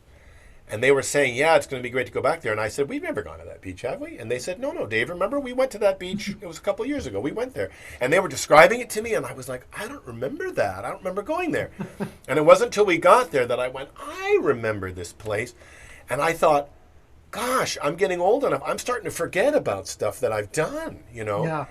And I thought, I should start writing some of this stuff down. Like, how am I going to remember everything? So that's why. So my journal tends to be a lot of today I did this, today I did that. And, of course, it ends up being documentation about gigs and, Yeah. Other stuff. Not so much personal reflection, although there can be some of that. But, Well, Dean then, of Dean course- Franson was so annoying today that I... Poor Dean. Then, of course, there's the artist way kind of writing too, which I've done, and it actually saved my ass from doing it. The 20 minutes in the morning, you just write whatever. Oh, yeah. You wake up and you go blah blah blah blah, and whatever comes out, just like, oh, this is really stupid. You can write anything, but really and truly, along with who I am and what I had been studying and observing and all that stuff. When I did that, I had some heavy things happen, especially I was Sure. on the road once and going through this really weird predicament with the accompanist, and that action of writing in the morning just like totally got my head together. It was Oh, great. yeah. Yeah. It's very therapeutic, Yeah. I think that there's a certain for me, the value of it goes beyond just recording it, but also the fact that it means that you sit down at some point, even if it's a couple of days later, whatever, and you reflect on what happened on Wednesday, and you kind of think about, naturally there's like just the events, but there's like a little scanning over that day to see if there was anything in there that you kind of just lived your way past, but now you're looking back on it maybe the next day or a couple days later or a week later, and you're thinking, that was actually kind of important. And I was so focused on being late to the gig or whatever that I didn't notice somebody said something to me or whatever. There's something to be said for just taking a moment to reflect on the events of your life in that kind of compartmentalized sort of way. You run across little things that you overlooked, I think. Yeah. Maybe I'm wrong. It could happen. You could be wrong. I could be wrong. I know. Hey, one song I can never decide whether I like, the pay me, or the one about the singer. Oh, yeah. The I minutes love past that like... one. Okay, I'm definitely. I need to play that one. Okay. Okay. Okay. Do you want me to preface it or do you want to just play it? Yeah, you can preface it. Well, the thing I'm going to say... I'm sorry. prefacing What is it- the title of that song? Oh, it's called The Minutes Pass Like Hours Oh, yeah. When You Sing. And it should be like on YouTube under the topic, or there might even Yeah. be a live version of it someplace. I think there is. Oh, wait a minute. Yeah, Nick Manson Trio. Yeah, that was years ago. Man, that's 10 years old. Now, I don't know how good the audio is on that. That was when I went to Arizona to play some gigs and clinics with Nick. Oh, won't you But- please watch your kid is great too. Yeah, a lot of my songs are me whining and complaining about stuff. So just be ready for that. But I think those might be the only two versions of me singing it. I know. I see you have other people singing them. Yeah, it's just a Anyway, couple. I interrupted you. So what was the? So, well, the thing that I always, when I do this gig live, and it's interesting because singers tend to ask me to do this song, which I am always pleased about. But I always make the qualification that this song, if Oh my you God. if you It's sing, Dean Taba. yeah, Dean, Oh, Dean Taba. He's the king we of did. kings. He was in Hawaii at the time, but Nick had me come out to Phoenix. Look how dark my hair was. He had me come out to Phoenix not long after this. The I Just Want to Get Paid record had come out, and we did 2 gigs at some venues there, and we did a clinic at Mesa College where Barb Catlin was the head of the department, and she's now at Pasadena City College and with Wayne Bergeron. But in any case, at that time she was in Phoenix, and so that's why we were there. In any case, I always tell people, if you're a good singer, if you're a singer who knows a lot of tunes, if you've spent your life learning to sing, I may like your singing or may not like your singing, but that's just a personal thing. But this song is not about you. This song is about the person who just doesn't have the wiring to do it. They just aren't meant for it. But they're going to inject themselves up onto a professional bandstand anyway. That's what this song is about. Okay, Dave Tull. I haven't seen this video in a long time, so we'll have to see how it sounds. His original composition, Minutes Go Like Hours When You Sing. For 20 years I've been a jazz musician. At 20. 3 nights a week I lead this trio gig. The trio is world class, so the playing's always great. Which is good, cause the paycheck's never big. But every night at 10:15 it happens. You saunter in and promptly burn my room. I close my eyes to shut you out, but I know that it's no use. Cause pretty soon you're gonna make your move.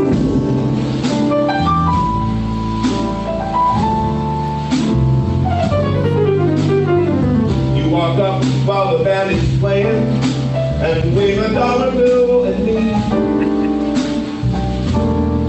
You always want to sing a tune, but you never know your key. Inside my head, alarm bells start to ring, cause the minutes go like hours when you sing. You choose a song that you have yet to learn, and so you come in wrong, and my stomach starts to turn.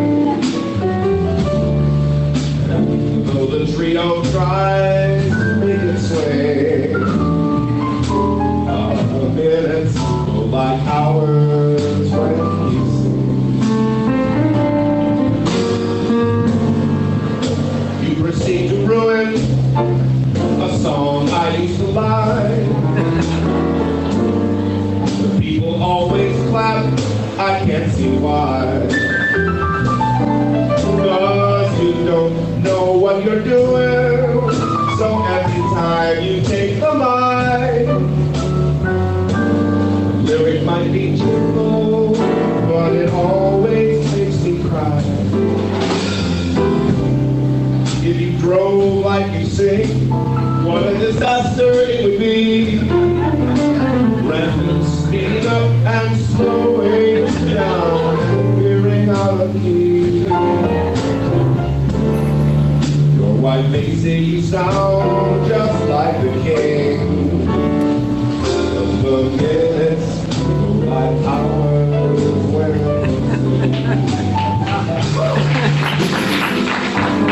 Okay. That song is so great. And I'm going to listen to this actually later because the band sounds great too. Yeah, Nick. Did you ever know Nick when he was in town? I don't think I knew Nick. He was a little bit more under the radar. Fantastic player, really passionate, beautiful. Where is he beautiful now? player. He's in Phoenix. He's been there for Oh. 20 years. He was real tight with some of the guys that were out of Cal Arts and Pasadena area, and Chuck Manning and some of the, but he was around, and we used to do a fair amount of playing here in the South Pasadena area and around, just on jazz gigs and things like that. Yeah, yeah. Beautiful player. Beautiful, really beautiful. And Bean, he was my guy while he was here, and then Oh yeah. then he went back to home. I know. Well, it was quite a reunion actually there in Phoenix. Dean had miles and just flew into Phoenix for like 4 days for us to do this series of clinics and gigs. Oh, how nice. And Nick, and then I drove over from LA. By the way, notice that we were way ahead of our time. We were pretty decently socially distanced there in that video. You were way ahead of your We had no idea what we were doing back then. But yeah.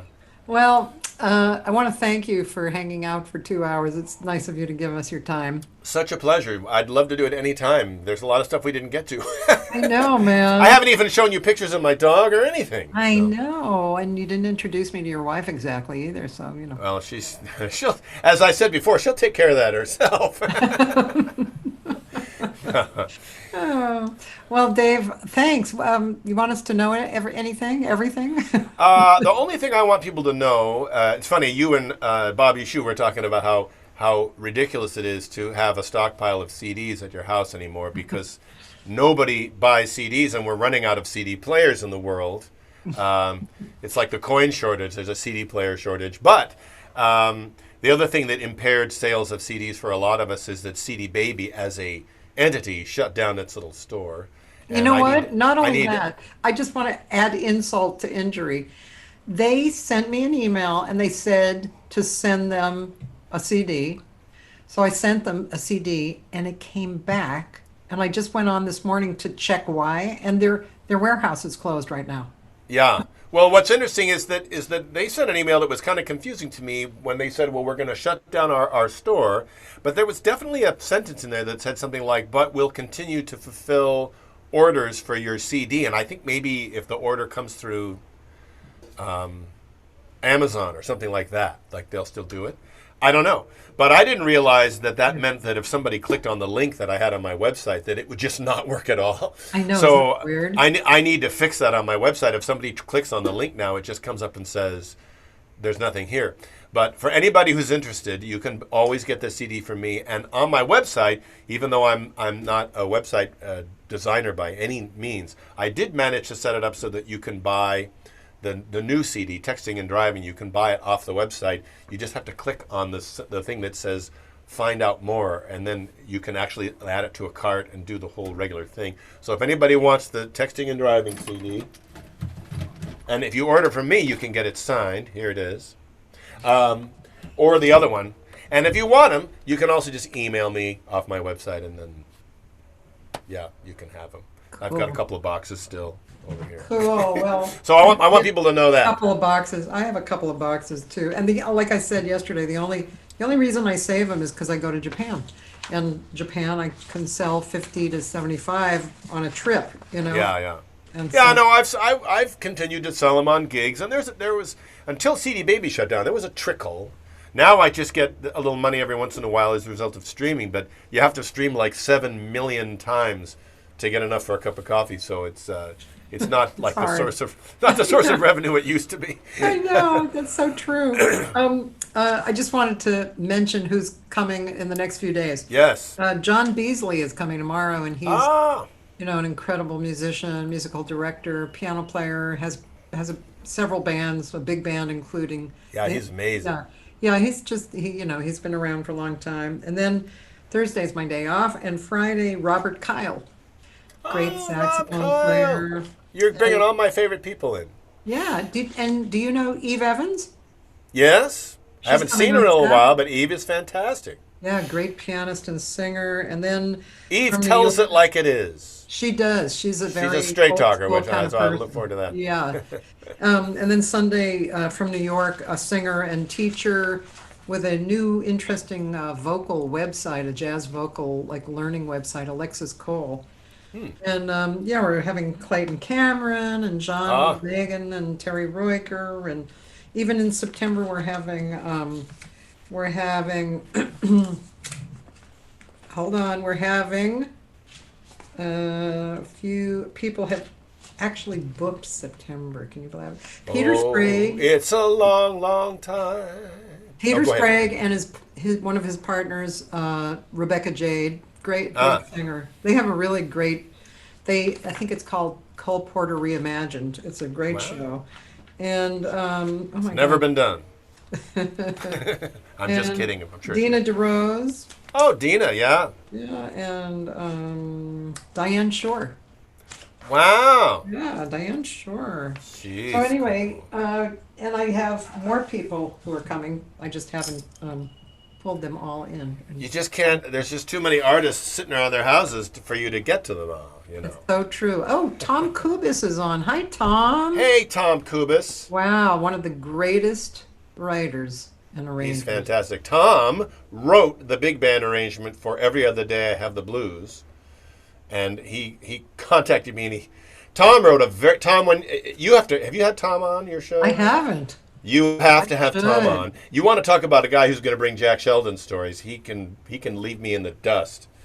But one of the funniest things Tom did, as far as for me, is that after the I Just Want to Get Paid CD came out, Tom sent me this little song that he wrote that was called "There Could Have Been a Spot for Me," and it was all about you put out this CD, but you didn't call me to do anything on it.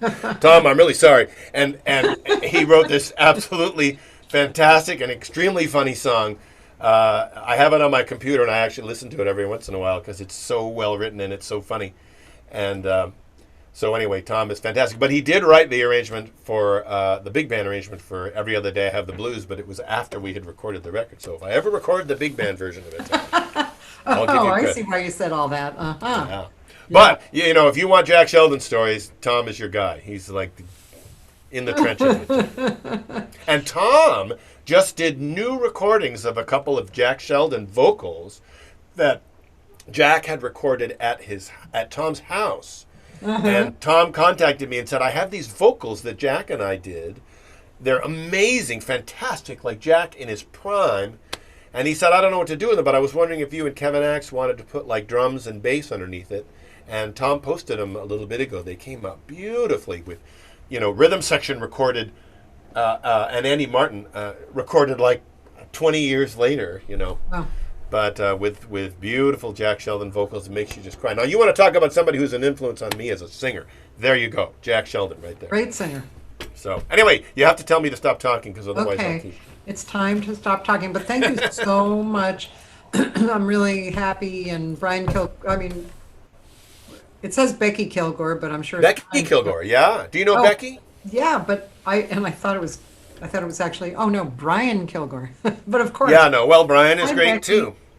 You should have Becky on too. I She's should. fantastic. I know, she's beautiful. Yeah. She's on my list as well, actually. Yes, I have so a long list, believe it or not. we were doing some duo tours together. I was supposed to do a gig with her in in April, and of course that went down the tubes. But we'll get it together. Becky, I'll see you at the 1905 in a few months. And once Portland settles down. Yeah. Oh yeah, we didn't even go there today. Stay away from all that, but all I can say is that I would have gone to Portland in April when it was quieter there, but there was we'll put it together another time. Dave, thanks. Thank you so much. We'll and feel free to ask me again. I'd love to do it any time. Okay, all right. All right, take it easy, Kathy. Have a nice day.